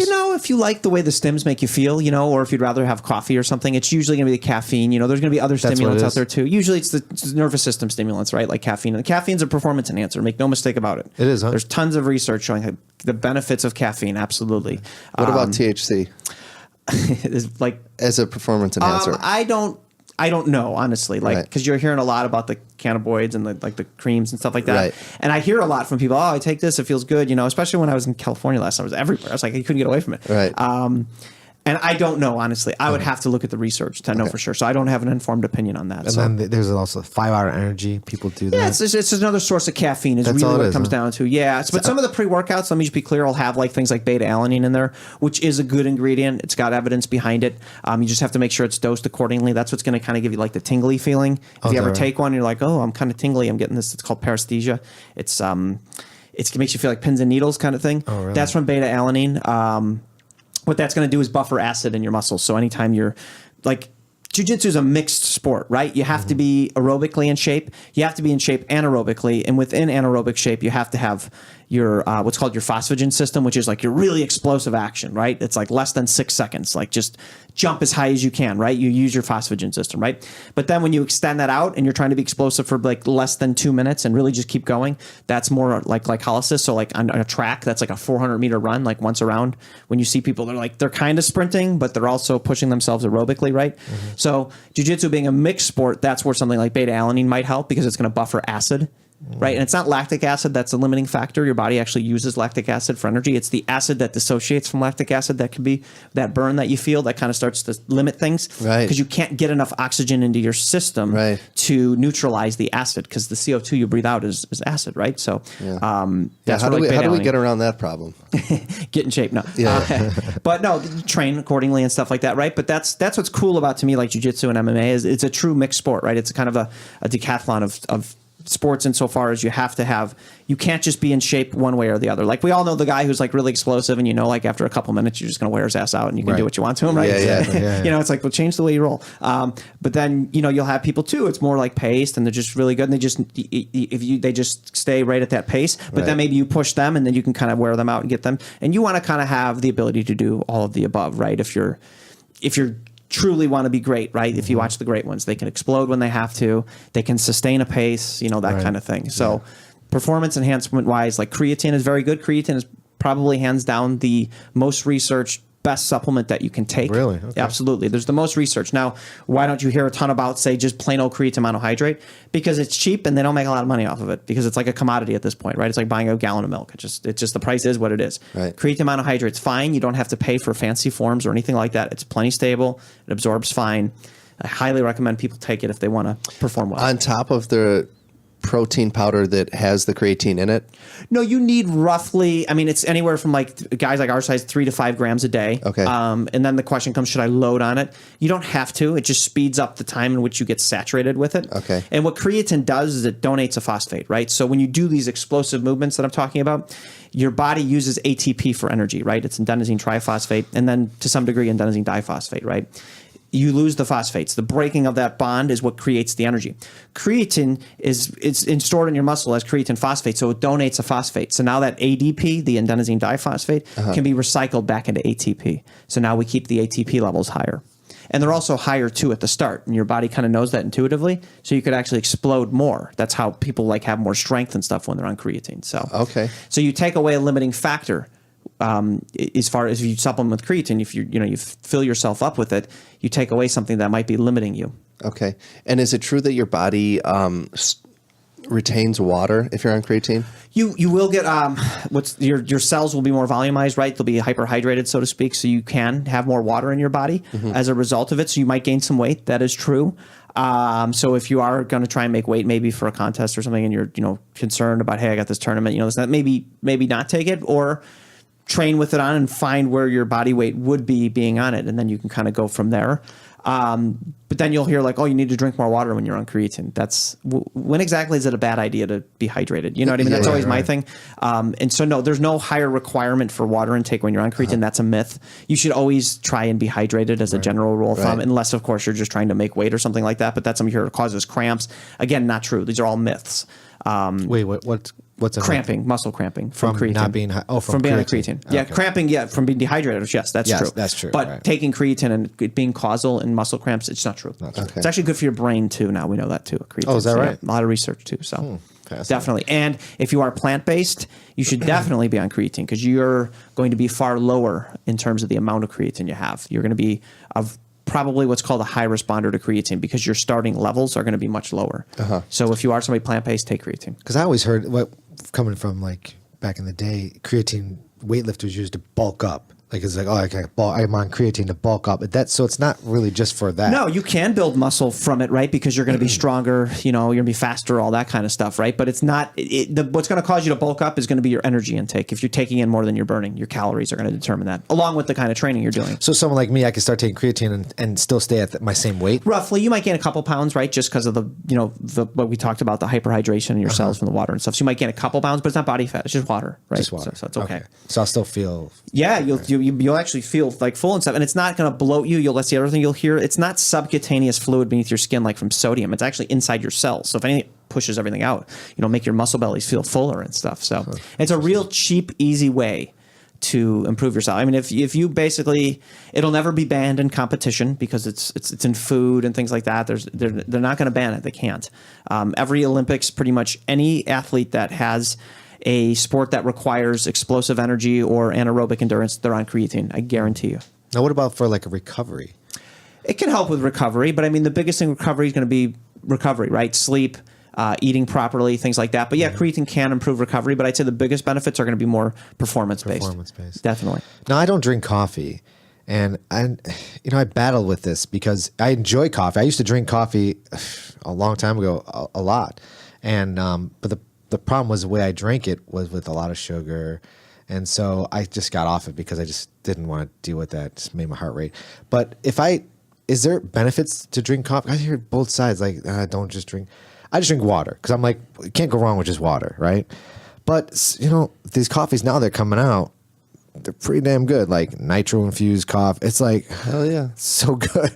But am I doing myself a disjustice by not drinking coffee, or does it not matter either way? Not really. I mean, I like coffee, so I drink it. I sweeten mine with Splenda, so it's sucralose, so I use that. I cold brew mine at home. I bought like this coffee sock and this mason jar because I was spending, I shit you not, thousands of dollars a year on cold brew coffee because I thought it was a gimmick. It was a few years ago. They had it like on the thing at Dunkin' Donuts. I'm like, let me try this shit. I drank it. I'm like, oh, like this is life changing. Yeah, this is awesome. amazing. Yeah. It's really good. So I started doing it at home actually.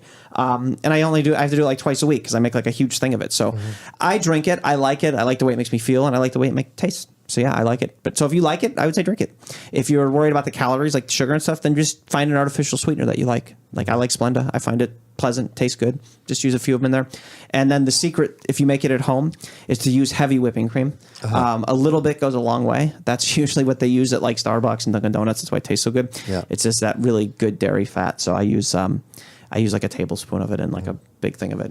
But is there a benefit in drinking There's coffee? antioxidants and stuff like that in coffee, right? But I mean, it's not that Is you there can't. a downside? No, I mean, unless you're over drinking it, right? If you're drinking more than like 500 milligrams of caffeine a day, then maybe you should cut back a little bit. But generally speaking, it's fine. And if you don't do it, it's okay. You know what I mean? You're not. Right. You can replace it. You know, that's kind of the thing where you'll hear like, I don't believe in the term superfoods, for instance. I don't like that term. I think it's silly. So like you'll hear like blueberries are superfoods. Like I like blueberries. I eat them, but if all you ate were blueberries, you would die. Okay, so how super is that, right? There's no protein. You know what I mean? So you have to. And kale too, right? Yeah, Kale's a superfood. Kale is not as relative to spinach. They're more or less the same. There's no benefit over one over the other. If you take the blueberry superfood and the kale superfood and make a smoothie, what do you get?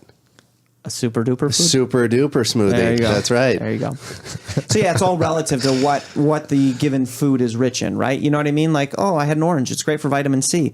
It's not good for protein, right? So you got to think of things in context and the whole picture and stuff like that too. So if you like coffee, I'd say drink it. If you don't, you're not missing anything if you don't. Right. I mean, why don't you drink? Is it the taste thing, or do you just don't want to get like the jitters or? Yeah. So I just don't. I know I'm just not a fan of relying on something like people use it like. It's a drug to you, right? Okay. I just don't want to be reliant on like, oh, I gotta stay awake. Let me drink some coffee. Sure. Oh, I'm getting tired. I don't want my body. I don't like that feeling of when I used to drink coffee. This is like 10 plus years ago. It'd make you stay awake and, and you get, heart rate goes up. And when I got off it, I was like, oh, so much calmer. Yeah. You're such a lightweight, bro. You know Am that? I? Yeah. That's You're what a it is, lightweight. Did you go to meetings for getting off cut? No, I'm just kidding. No, I mean, I just stopped cold turkey. I just didn't want to do it anymore. Because when I first started my company, I was not sleeping. I would stay up late, so I'm drinking cappuccino after cappuccino. 4 sugars. A lot. That's a lot. Right. Yeah. Well, you were over drinking. Yeah, you had a For bad sure. relationship with coffee. Yeah, I mean, right? because You're an addict. Right. I had to I'm stay concerned. up late. Thanks. We're actually here today to Intervention. So I would like stay up late, and I'm like, oh, I need the coffee, and I just don't want to rely on that. And I obviously I haven't needed it in all these years, and now I'm just trying to like understand. Am I missing out on a certain benefit that coffee can give me? In performance wise or in just health wise. And, if I drink it like a cold brew, no sugar, or nitro that has, no sugar, just black, that might be fine occasionally. As long as it's not negatively impacting your sleep and you're not using it how you did before to stay up and stuff, then that's fine. That was probably a symptom of what you were doing before, right? You had to have the coffee and stuff. Right. So if you have what I'd say a better relationship with it, or it's, I just have one in the morning, I like it, and it doesn't negatively impact your sleep and stuff, I think it's fine. Yeah. That's the way to look at it. Because I look at water as that's a good thing to rely on because we all need water, right? How much water should we be drinking a day? Sure. So water intake, and by the way, like your vegetables, your fruit, there's water in there. So your coffee, there's water in there. Even your soda, I mean, there's water in that stuff. Yeah. So sometimes we don't think of it like that, but that is. So my general rule of thumb is to just try and stay hydrated, and you could more or less do it intuitively. You could read your pee, right? Make sure the volume is decent, and make sure the color is clear to light yellow. And that's it. You don't have to, and you can drink too much water. You can have what's called hyponatremia. So, you'll get people, I drink 4 gallons a day, this and that. And it's like, well, that's unnecessary. You must be in the bathroom a lot. And you know what I mean? And relative to the amount of sodium you have in your system, that's bad. And that's where you can get like hyponatremia, and it can actually hurt performance, cause cramping, amongst other things. It can be deadly actually, but it would take a lot to get to that level, just to be clear. Yeah. So that's kind of the way to do it. Just kind of read your pee. You'll know, right? Yeah. I mean, you don't have to measure exactly how much and things like that, unless again, we're doing some kind of weight cut or something like that. That's a different thing. That's very specific. If we were doing that, and that goes too with sodium intake, for instance. I'll meet athletes and they're avoiding sodium. Like, no, you're sweating all the time. You need more. And they're like, oh, I'm cramping. Oh, I wonder why. So don't avoid sodium, for instance. And in fact, like table salt, it's one of the only sources in your diet of chloride, which you need for hydrochloric acid in your stomach. So sometimes you cut salt to your own dismay, I guess the word I would use there. So, Although we see a lot of commercials where you got these basketball players and athletes drinking Mountain Dew. What's up with that? I mean, are those guys really drinking Mountain Dew? It's so They're ridiculous. so active, though. I bet you they are. I'm Oh, sure. really? Like if you're in the NBA, you're playing 82 games a year. I'm sure Sprite, whatever, any of those. But that stuff. sends a pretty shitty message to kids. Yeah, Yes, it does, It's all relative, right? I mean, it's for them relative to their activity level. Right. They have high activity level and stuff. But like the that. commercial doesn't say that. No, the commercial doesn't say that. The commercial's like, oh, you want to slam like LeBron or Do whatever. you want to dunk like LeBron? You better drink this. Better Yeah. drink some Dew. Yeah. Not LeBron works his ass off 7 days a week, so he has a soda and it And he's doesn't really 6'8", matter. 240. Right. That all helps too, right? Yeah, So- you're not playing video games, playing NBA Jam or whatever it is. Yeah. Video game and drinking Mountain Dew. Yeah, it's really weird how they advertise that stuff, and it's just like, no, I don't think that's going to be good for you. Drinking soda, I don't drink any soda. I think that's the worst. It's like at alcohol, soda is like right there for me personally. right. Like I see someone drinking soda, I'm like, what are you doing? Like, why would you put that in your body? It's, Right. It's got to be horrible. I drink Coke Zero and a lot of the 0-calorie ones. Like I said, I like those. I don't drink the sugar ones because I would rather enjoy my calories differently. That's kind of my thing. Like, here's the thing: there'd be nothing wrong with like regular Coke or whatever if you got a requisite fullness to the calories. So what I mean by that is if you ate an equivalent amount of calories from something, say more filling, let's say it was oatmeal, you ate that many carbohydrates from oatmeal versus that, you end up full. If you ended up full from the soda, it would probably be okay. The problem is you don't get any satiety from it. You're not full. You know what I mean? You want more. That's generally why I tell people not to do it. It's not because the sugar is going to kill you and stuff like that. It's more that you're going to end up drinking more of it and you're not going to end up full, or you're going to end up eating more with it or something like that, if that makes sense. So that's generally where I'll tell people, look, if you enjoy soda and you need to switch it, go to like the 0-calorie ones. And once you do, you'll never be able to drink regular soda again because your palate will change. You just won't like it. It'll be like, oh, it's too sweet. So that's like, I like Fresca. It's another one I like. It's like a caffeine-free one that's really good. It's like a grapefruit one. So, but that's me, right? It's fine. So, But you're also super fit. I have a high activity level and Right. stuff like that too, but there's no calories in it, right? So that's the other thing too. So like, here's the thing. Generally, when I'm like working with somebody, and if I meet with them and I tell them, look, you're never going to have this. You're going to eat this, like you brought up earlier, like this bro diet, chicken and rice and broccoli. That's all you need. That's not going to last, right? Or hey, give me my meal plan. It's like, okay, that's not going to work. Because that's based on what I enjoy. It has to be based on what you enjoy. So I have to meet you where you're at and figure out how do we make small changes, which then add up to be big things, right? And that's really what it comes down to. So if I can tell somebody, look, you can't go to the gas station and get the fountain soda, 3 times a day. Like, and I've had that before with people. It's like, we need to switch that. So how about this? Why don't we try and make that Diet Coke instead or something? Oh my God. And then, you know what I mean? You kind of got to do it that way. Is there anything uglier than watching somebody walk out of a 7-Eleven with a big gulp full of soda? It's crazy. You're just like, it is. And some Twinkies? Yeah, oh, dude, it's like that is America. You're like, God, we're ugly. Ugh. Big gulp, it's a fucking half gallon basically. I can't believe you can sell that legally. Well, that's like what Dumb and Dumber, right? Big gulps, huh, guys? See you later. But I mean, I think it's like I'm noticing now. So in my industry, I deal with a lot of restaurants. Okay. And I'm noticing the trend. What's been going that way with certain restaurants that the menu is getting smaller. So they're focusing on a certain food group, and they're not like trying to offer the world to everybody. Well, that's probably because of Gordon Ramsay. Like, have you ever watched Hell's Kitchen? I haven't. He'd walk in there and he'd be like, cut the menu in a third. Right. You know what I mean? Like, there's no way you can make 98 items good. Exactly. Right. He goes, Exactly. make 15 items really good. Right. And then you got to think about portion size. So a lot of these restaurants now are some of them are doing smaller portions, which makes sense. But the feedback though with these older restaurants is the people that go there, you can kind of see what they look like as opposed to the people who are eating at these other restaurants. And right now I think there's like a little bit of a fight in the culture because you got these old school people who like, give me that huge plate of pasta that I can't even finish. I got to take it home for leftovers. They love that. Yeah. Whereas then you got the younger generation who go into the, just getting what they need at Honey Grove. There's like a little salad and this, and they're good to go. Right. The older generation is more of like, what am I getting value for my dollar? Right. Like, I could have 2 more meals after this if I take it home. Right. It's like Maggiano's is like, oh, we'll give you a plate of pasta and take one home for free. They're just giving fucking pasta out like nonstop. Like, here, take it. Like, who the fuck is eating all this food? Yeah. Or that, what's that one with the Boca de Beppe or something like Boca that? de Beppo. Yeah, Boca, where it's like family style like food, where it's like if you go there with 2 people, you're so fucked. Sure. Well, what they're giving you a lot of are the foods that don't cost as much, right? Like pasta and stuff. Exactly. That's the thing. They're not going to give you like a big bunch of protein, right? Because that's where the cost is, right?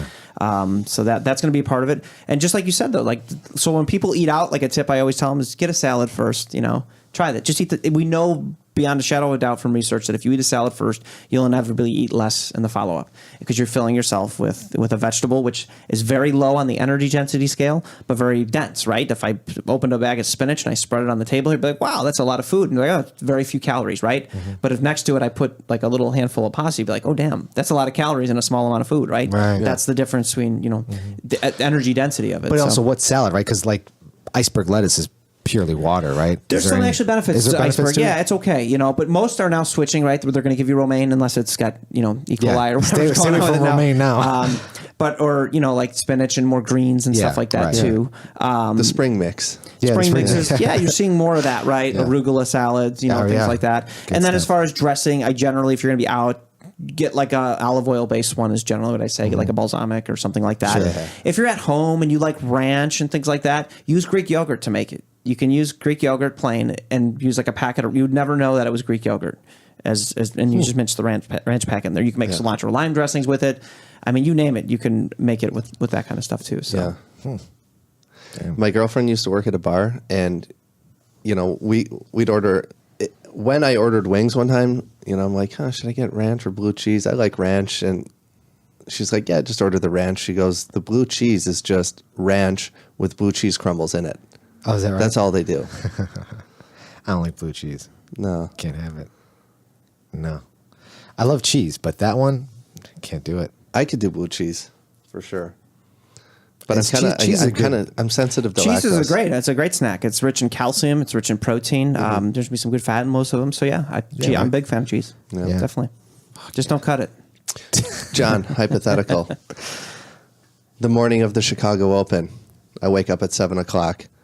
I'm fighting at noon. I got to leave the house by, 11 because I'm going to get there like right on time. Of course you will. What do I eat and when? So are you cutting weight? That's the No, other I'm question. underweight. Okay, good. Yeah, because that's a big, like with the IBJJF, I generally tell people don't really cut weight. You're going to go right after. Your performance is going to be hampered. Right.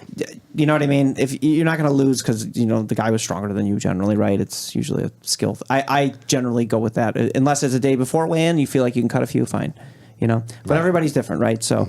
It depends how much you have to cut, right? If you have to cut a couple pounds, okay, it's probably okay. Not going to really kill your performance, right? But so in your case, I would say number one, if you're up that early, you could probably have a pretty big meal, right? So you maybe have, just as an example, maybe you have some oatmeal, you have some fresh fruit, and maybe you make yourself an omelet or some eggs, so you have some protein as well.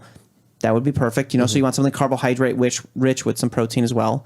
And then as it gets closer to the match, right, maybe you eat less. So maybe like an hour before you have like a banana and a yogurt or something, Okay. Something that's not going to slow you down, right? And generally when it comes to pre-workout stuff or what you eat, what bothers you, right? You train every day. Right. You're your own best guide on that. If like eating the leftovers from Maggiano's an hour before the Chicago Open is probably not a good idea, right? Yeah. So that kind of thing. So that's generally what I would do. And just make sure that what you ate is not a limiting factor in your performance, right? That's going to be a big thing. Yeah. Are you a big competitor? I compete, yeah. I haven't competed much. Last time I competed was, I think, the grappling games in like September. Okay. I had another kid recently, so that's kind of put a thing in it, a damper on competing lately because it's been a lot of that. So, I hope to compete more this year and stuff like that too. So when did you start jiu-jitsu? I started, it's almost been I'd say 9 years now. Nice. I'd say 9.5 years. I've had 3 knee surgeries. Yeah. I kind of like what we talked before. I was trying to do Muay Thai and a bunch of other stuff too. And, but then I tore my meniscus in my left knee, and it rolled into the joint. So I couldn't straighten the leg out and stuff. So I was out for a while after that when I had a sprained MCL. So that one was a really bad one. How'd that happen? That was doing Muay Thai. Okay. I was doing some clinch stuff with a guy way bigger, and he kind of blocked my knee and twisted my head kind of thing, and it went pop, and I said, oh. It had to change, and it was a blessing in some ways because it changed the way I rolled. I used to just try and explode and, here comes a double leg, all that kind of thing. So I had to get smarter and more technical. So I think on balance, it was good in that sense. Now I would still rather have that explosiveness. I mean, I could still do it. It just hurts if I do it repeatedly, right? Really? Yeah. It just changes. And then my right knee, I've torn my meniscus twice. Once I had it repaired, which is a longer recovery. And then I tore it again in a tournament. I kind of worked through it. Are you prone to that type of? I don't know. So the one was genetically? actually no, yeah, and I try and train smart. I try and stay informed and stuff. So I make it sound like I'm a big injury. Just sometimes it's bad luck in the sports you have. Kind of be. I mean, I never had my first. I started jiu-jitsu at 29 and a half years old. So and I never had a major injury before that. And I'd been active my whole life. So it was just kind of out of nowhere, right? So. The other one, I was actually just sitting on my knee and I slapped hands with a guy and I thought we were just going to, kind of get loose. And he used his foot to pull my heel out to the side and all my weight was on my knee. So my femur ended up like twisting into my meniscus and that's what tore it. I felt it right away and I was like, oh God. So it was one of those where it was like, you had to do that? Right. You know what I'm talking about? Yeah. Where I was just on a knee. He took his foot and heel and just dragged it out. Almost kind of like reaped my leg, so to speak, with his foot by dragging it and stuff. And I What felt belt right rank was he? A blue belt. Yeah. I was probably a blue belt. I think I was a blue belt at the time too. So yeah. But that's when I started. And like I was saying before, I did a lot of no-gi initially. And then I started with Mark Turner in 2012 at the end of the year. And I started training in the gi and kind of got humbled there the first couple months because I was like, why are these guys grabbing me here? What's going on? What do you mean I have to deal with these grips and pass the guard a little differently and stuff? So yeah, and since then I've trained with him. We have a gym out in Naperville. It's the BJJ Lab. It's a Damian Maya affiliated school. So we've been there. Oh, you guys been out Yeah, there? we Oh, went to cool. the Wagner Mota seminar. Oh, okay. Yeah, I was probably injured if I missed one of them. Yeah. Yeah. I think I'm usually there when I must have missed that one. But Cool spot. Yeah. Were you guys at the new place where we're at? The bigger place with the overhead door in the back and stuff? Yes. Oh, okay. Yeah. Okay. That's the one that I missed. So yeah. Yeah. Okay. Yeah. Yeah. So Yeah. That was a good seminar.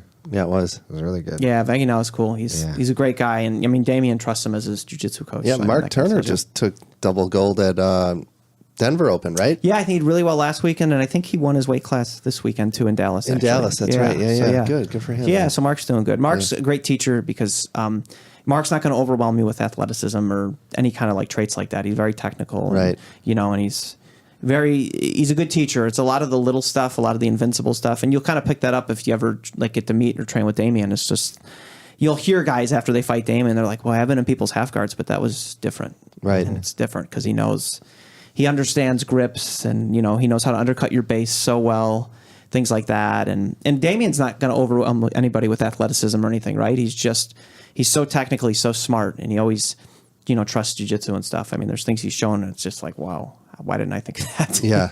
Because it'll be simple, and you'll be like, "Oh, geez, why didn't I think of that?" Right? Right. So how you roll with Damian? When it's humbling. So Yeah, there are levels to this, and that's what's great about it, right? I think Right. that's why I love jiu-jitsu. I tell people is look, the moment you think you're great, then here comes Damian Bias. It's like, oh yeah, that's back to earth kind of thing. So. But yeah, I love this sport, and I do think nutrition and training and stuff, and what you do outside of jiu-jitsu can help you stay injury-free and stuff like that too. Mm-hmm. So I haven't had any injuries in a long time now, since I brought up these knee surgeries and stuff. But the way you lift and stuff, and there is a benefit to lifting. Sometimes you'll hear people say like, well, Marcelo Garcia didn't lift, therefore I shouldn't. Well, Marcelo's now kind of changed his mind, I think, on some of that stuff now too. And Marcelo's Marcelo. You're not Marcelo. He's the exception. Start lifting. He's the exception, not the rule, right? Yeah, we know there's so many benefits to resistance training, right? Bone mineral density, your joint stability, all that kind of stuff. So generally when I tell people when it comes to lifting and stuff for jiu-jitsu and stuff is don't lift like a bodybuilder insofar as, don't go, hey, I did chest and back today and then I'm so sore and I went to go to roll the next day. Take that volume and spread it out throughout the week, right? And you'll end up in the same place in terms of muscle growth, right? So instead of hammering a given muscle group once a week with like 16 sets, do it over the course of 2 or 3 sessions. And then when you go to roll, you'll be more mobile. You won't be as stiff. You're probably less likely to get hurt, right? So maybe like upper lower splits or train full body. Now you'll have to get over the mental part if you're used to walking out of the gym, like after a leg day, not being able to walk. Take that volume, spread it throughout the week, because if you want to go roll, that's not going to be a good feeling when, I just hammered my legs for however long, and now I have to go, train jujitsu. It's like, ugh. Yeah. So, Jeez.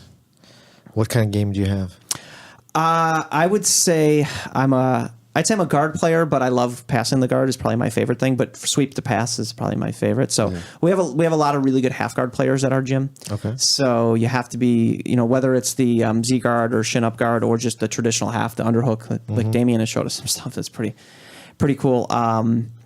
So yeah, that's generally what I prefer. I've got a close guard because that's what I first learned, and that was all I knew, right? I always joke like, yeah, if I can get people my close guard when I started, I was pretty good. But then, you go with higher level guys, and you just couldn't put them in your close guard, right? It's like, how do you close that thing? They won't let you. So exactly. I love leg drags, for passing and stuff. That's some of my favorite stuff. So Nice. I would say, and then no gi. I like the elbow high guillotine a lot. That's one of the things I like in the triangles. Probably the submission I understand the best, right? Still always learning stuff, but it's probably the one where if somebody does X, Y, and Z, I can kind of figure out what to do here, there, and there. Right. So you got any competitions coming up? I think I would like to do this year the Masters Worlds. Nice. I'm 38, so Okay. so I would like to. I'd like to do that, but I'd like to do a few to warm up and stuff. I've competed a fair amount, but I still get the nerves and stuff like that. Yeah. I never understand when people tell me, "Oh, they don't get nervous and stuff." I'm like, "Oh, well, I do." So it's certainly. But I wish I didn't. But I think, as the more you compete, the less it kind of gets you and stuff like that. And you just want to have it where you just go out there and where you could walk off and be like, all right, that was my best. Because anytime I've lost, I could usually point to something that I did where I was like, what was I doing? Like, what's the matter? I would never do that. You know what I mean? And it's not to knock my opponent. Right. It's just that I can only evaluate what I did. So I think the mental part is a big part in trying to be more process driven than results driven kind of thing. So Yeah. Yeah, it's interesting because I'll look back at my losses and I'm like, oh, that was a silly mistake. I mean, he did a good job at making me make that mistake for sure. Sure. But just like, but obviously I've still a lot to learn. Yeah. You're never going to be 100%. Just it doesn't exist in jiu-jitsu. Always someone's going to have you have off days and on days. You know, just the way it is. But yeah, I can appreciate that. It's hard. It's hard. You guys catch any of the Bellator fights last night? I did. Yeah, I had a fighter. I helped make weight for it. Did you really? Adil Benjelani. If you saw him on the prelims, his striking is like he was all over the highlights with he looked like a young Anderson Silva. Cool. With like elbows and his kicks. Nice. I mean, he's fantastic. So, Yeah, no, I missed that one. So are you're doing that whole kind of like Mike Dolce type of helping fighters cut weight and stuff Not like like that? Mike Dolce, but Right. yeah, I do help. I do help fighters cut weight and stuff like that. I've done that with people. I know how to do it and stuff. So Yeah. So yeah, and nothing. It's nothing crazy. I'm very big on where are we starting? Ideally, at least 8 weeks out to kind of go from there. You want to make sure from there, especially in combat sports. Yeah. But then there is the last week of cutting, which can be done appropriately, where we kind of, I like to say, land the plane instead of crash it. Right. Yeah. Sometimes guys are trying to crash the plane and then it hurts them the next night, or they don't make weight and stuff like that. Yeah. And a lot of it's just a lot of silliness and stuff that goes on with that too. So it's so crazy what goes into the weight cutting. Like, I don't know if you ever heard George Lockhart, Ariel Helwani has a podcast called the MMA Hour, and he interviewed George Lockhart, and like it's really a science. It's like a whole math equation. Like George was talking times this to the grams to the hours for that. It was just like my head was spinning. I was like, I can't believe that much goes in to getting this guy to 155 pounds on the scale. Like, it's nuts, Sure. Yeah. Did you ever hear that episode? I haven't. There is a science to it for sure. Right. And generally what you're going to find is that your leaner athletes are easier to cut. And what I mean by that is if you have a lower body fat level, basically, right? Yeah. Generally, the guys who are a little doughier are sometimes harder to cut, depending upon how close they are to the weight, because you're not going to wring out body fat, right? It doesn't store a lot of water and things like that. But muscle, you can. You're going to be able to get rid of water and glycogen, which is going to pull a lot of short-term weight off of them that they could put back on pretty easily, right? So you see a guy like Tyron Woodley or something like that, he makes weight pretty easily, right? Big dude, strong dude, but it's real easy to dry him out because he doesn't have a lot of body fat, and that helps. Whereas like Daniel Cormier, great fighter, but sometimes he struggles with the weight cuts, right? And he's got a lot of muscle, don't get me wrong, but he also has a lot of body fat, right? So why does he have so much body? He just likes to eat. I think so. And he's a very good athlete, right? I mean, I think he had like a D1 full ride to LSU as a running back or linebacker if he wanted it. If he wanted to take it, I guess he could have. So he's an athlete. He's fantastic. But he doesn't look like an athlete. Yeah, well, Vince Wilfork, the football player who used to play for New England, he was a nose tackle, just over 300 pounds, but moved like a ballerina on his toes. Just unbelievable, just super gifted and just like that. So yeah, it's he could probably fight at a smaller weight. I don't know that it would necessarily benefit him either though, because he's very good at that weight. He knows how to use it and stuff like that. So that's why there's not a singular body type that wins and stuff like that, right? You can look at podiums and you see all different types, right? And it's just maximizing what's best for you. Right. He's fighting Stipe. Yeah, that'll be interesting. What do you guys think of Mir and Fedor? 10 years too late. Yeah, right. So, Yeah, I mean, Mir looked sloppy, and so did Fedor. Yeah, I mean, Fedor caught him with that hook or uppercut. Just the way they both got stunned so quickly is kind of like, the chins are not there anymore, Right. So what do you guys make of Dylan Dennis's debut? I don't know, man. It's rough. He's interesting. I mean, what he said? Did you see it, John? He got a toe hold, right? Yeah. Did you hear his interview after? I heard he called out Ben Askren, right? No, I didn't see it. I just heard that. Oh my God, it was brutal. He is trying to do Connor, but it is not working. I mean, John McCarthy came in and he's like, Dylan, you're now 1-0 in MMA. How do you feel? And he's like, yeah. That was a free seminar for all you guys out there, I was like, oh God, this is awkward, And then John McCarthy's like, okay, who are you thinking about fighting next, And he's like, well, everyone's tuning in to this card because of me, because I'm the one who built this card up, so I'll let all the other bums call me out. Oh, nice. And I was like, dude, I had the same record you did 20 minutes ago. Yeah, you're 1-0 in MMA. Like, fucking chill out, dude. But the delivery's not there. He's trying to be Connor. Like, don't forget, like, McGregor was a 2-time world champ in Cage Warriors before he even got to the UFC. Yeah. He was like 18-2 or something. He had a good record. He had I can talk shit. I could back it up. Right. I have 20-something MMA fights, pro and amateur. Like, Dylan, this is your first fight. Right. Yeah, his stand-up didn't look very good. Yeah, when you try and do that and you don't have any charisma, it just comes across hollow, and it just makes you look like an idiot. It's you're just trying to be, but maybe that's the method to the madness, right? He's such a D-bag that people might watch and be like, hey, let's see this guy lose, I don't know. I mean, I don't know, right? I always find that silly, Right. So. Like, there's a new era of heels coming along, and it's being bad at being a heel, which makes you even a more annoying heel, which makes me hate you more, which I guess makes you an awesome heel. Yeah, right. Yeah, it's like Colby Covington. People now want to see him lose, right? He's the worst. It's just awkward. Awful. And, Isn't it awkward? Good. Yeah, like when Chael Sonnen does it, it's kind of funny. Like, everyone kind of gets the shtick, it's right? Chael genius. It's pure good. genius. Yeah, well, he's probably smarter than these guys, right? That's so there's some of that too. for sure. So, I mean, some of these are just like, all right, well, there's not much going on there. So Yeah. So yeah, I don't know. Yeah, if you're George St. Pierre and you're that gifted and stuff, you just go out there and do your thing, right? But don't and, you think that, like, these organizations, Bellator, the UFC, don't they have like publicists that can like help these guys, like they do in fake wrestling, right? Like WWE or something. Like, right? just Teach like them. just like okay, this is who This you're is gonna how be. you cut a promo. Yeah, this is who we think you should be. Right.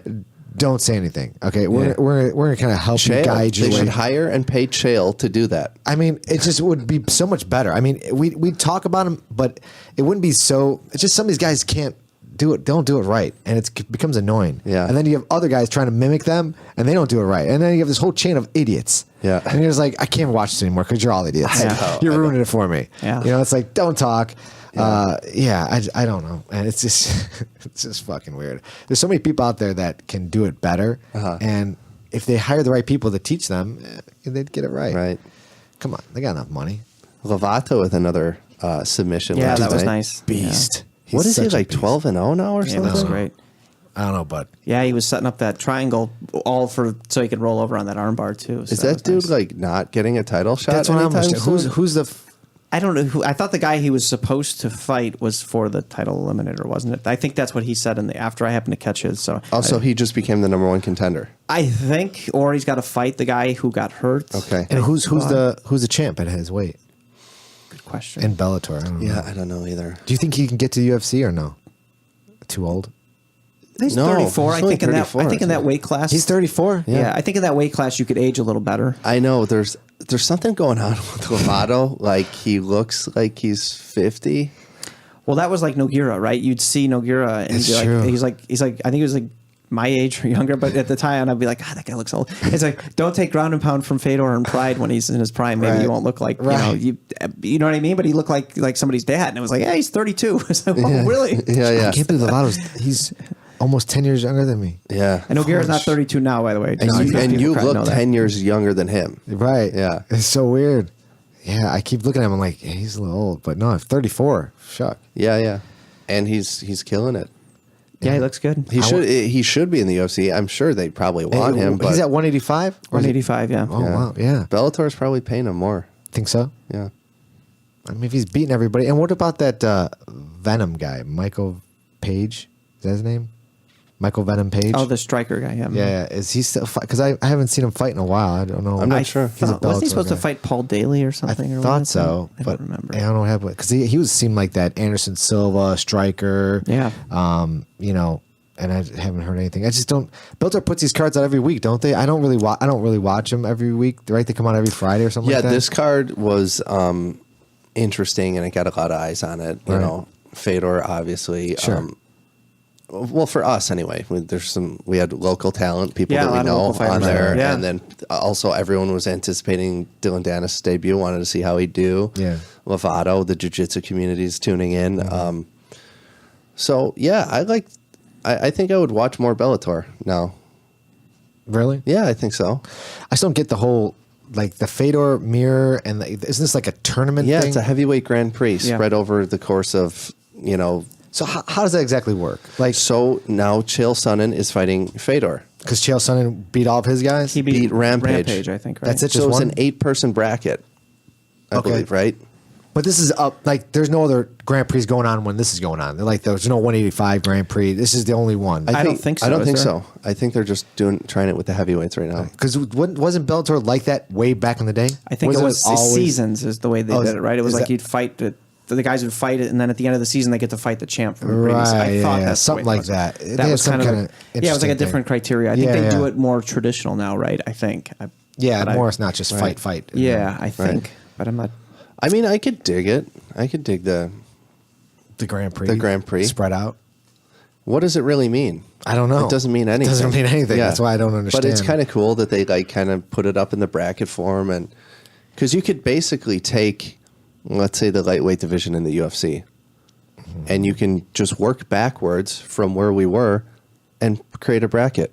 There's Certainly. Conor McGregor. There's Eddie Alvarez. There's Khabib. There's Tony Ferguson. You know what I mean? And you Yeah. could say, well, that was the lightweight Grand Prix, Right. Except for nobody ever posted a bracket of it. Exactly. Yeah. Yeah. So they're just marketing it a different way. Yeah. I mean, they're just fights. They could just market the fight, but they're marketing this Grand Prix. Right. Yeah. Whatever. I mean, you don't need it. But I mean, whatever. they're trying. trying something.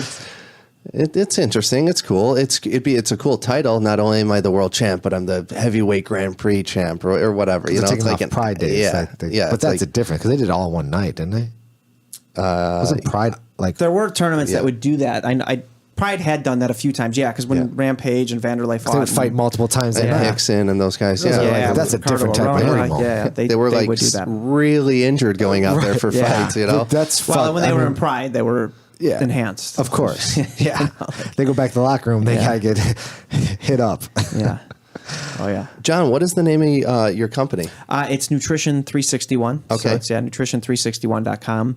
The reason why it's 361 is because the person who had the domain Nutrition 360 wanted like 10 grand for it. I'm like, fuck that guy. yeah, and I'm like, listen, domains aren't worth that anymore. They're you know? not. So yeah, that's why I said. And then so it's funny. I was watching somebody saw something on ESPN, and it was about a basketball player, and he was playing in China, and he was wearing the shirt that said 361 degrees, which happens to be a huge shoe company there. And I'm like, 361. Oh shit, a degree beyond. So I went and looked. It was like $12. I'm like, I'll take it. It was either that or 720. We were going around twice. So just kind of the 360 idea. And so, Right, so I was right. like, all right, this that's fine. So yeah, that's the background on the name and stuff like that. Nice. So Cool. Nice. And what services do you offer? And sure. So yeah, I consult with people nutrition wise. So I do coaching. I have like one-time things. Like, so if somebody's really good with like tracking macros and they know how to do it on their own, they just want like a one-time thing. I offer that. I also offer one-on-one coaching where, I build you a program and then we go through it. We meet, we go through it, and we can meet online too. So like I have clients like in California and stuff, so we can go on like Skype and things like that. And then each week we check in, right? There's an option of doing weekly phone calls, or I have another package where it's one monthly phone call and then like weekly emails where I email you, hey, here's what I see that you're doing. Here's what I need you to fix, kind of thing. Yeah. And then I also put together like training programs for people too, if they want that as well. Where, they're comfortable with training, and then I have an app that everything is in there. Like, here's your training program, go do it. Here's the videos on how to do, a certain movement or something like that. And if I have to correct your form, I'll say, take a video of yourself deadlifting, let me see, let's see what we have to fix, or your hips drifting, that kind of thing, stuff, So that's generally how I do it. Wow. So, yeah. that's cool. It must be pretty satisfying to like work with people and kind of like change their body, like watch someone lose 120 pounds. And that was, Are you getting people like that? I do. So I work with all populations, and I enjoy Not just the variety. athletes. Not just athletes. Right, right. And I think everyone, I don't sound like marketing, but everyone can be an athlete, right? I think probably one of the things that I notice is when I get like somebody who's maybe overweight or something like that, and they start to lose weight and they're working out and they're like, I never saw myself. I was never that guy. I could never see myself as that person, Right. And, a lot of it's just getting it through to them that, no, you can be, you just got to be your best and kind of thing. So that is satisfying. And the biggest thing that I work on is what I always tell people is long-term adherence. I don't care about your before-after picture, so to speak. It's more the after picture. Like, where are you at a couple years after we have worked together? Did you truly change your lifestyle? That's more what I'm interested in. Right. Because look, we can find really cool, impressive before afters, but I like to address the psychological part of it, the habit part of it, so that you can do it for the rest of your life. And That's don't important. need me. That's so important because you see those before and after, and you're like, okay, let's now. And then, like you said, years from now, and they revert or whatever. It's just a lifestyle change, Right. And really, a picture can't quantify that, Yeah. Well, The Biggest Loser, for instance, is a show that's terrible, number one, because it gives unrealistic expectations. They have these people on a farm. They're working them out 8 hours a day. They're restricting their nutrition, basically telling them to do X, Y, and Z. So the recomps on that, the people coming back and gaining all their weight and then some, it's huge. There's actual published research on that. It's terrible. The adherence is awful. It's not to say that some haven't succeeded. Some have, and good for them, and I'm happy for them. Yeah. But a lot of them haven't. And, it's for this idea that you have to be screaming and yelling at people like they're animals and stuff to get them to work out. It's like, come weird, on. right? Yeah, exactly. So like the Jillian Michaels, she's written some stuff, just recently wrote something that went up on, it couldn't have been more false if you tried. Absolutely. Yeah. I'd have to find it and I could send it to you guys and point out all the wrong in it. But you know what I mean? It just creates this image that, you have to yell at these fat people and get them to work out. It's like, you really don't. You can encourage people without, being a prick, and they don't have to be in the gym 8 hours a day and stuff like that. There's ways to address it. And then you have to deal with the habits and all that kind of stuff. So there's a lot that goes into it. My thesis in nutrition was actually on eating psychology and what's called self-efficacy, which is a really fancy way of saying self-confidence. And what it is the different values on what leads to us having higher self-efficacy, right? So the best thing you could ever have to improve your confidence is experience, right? You do a tournament, you do well. What's going to make you feel better and feel more confident than that, right? That personal experience. Secondly is going to be like seeing somebody that you see as a peer succeed and you say, well, they can do it, then maybe I can do it, that kind of thing, right? And, so kind of that social part of it. And then just being encouraged by other people and things like that too. Right. So those are all aspects of it and stuff. So the change doesn't happen overnight if it's done the right way. So it depends on where somebody starts really matters too, right?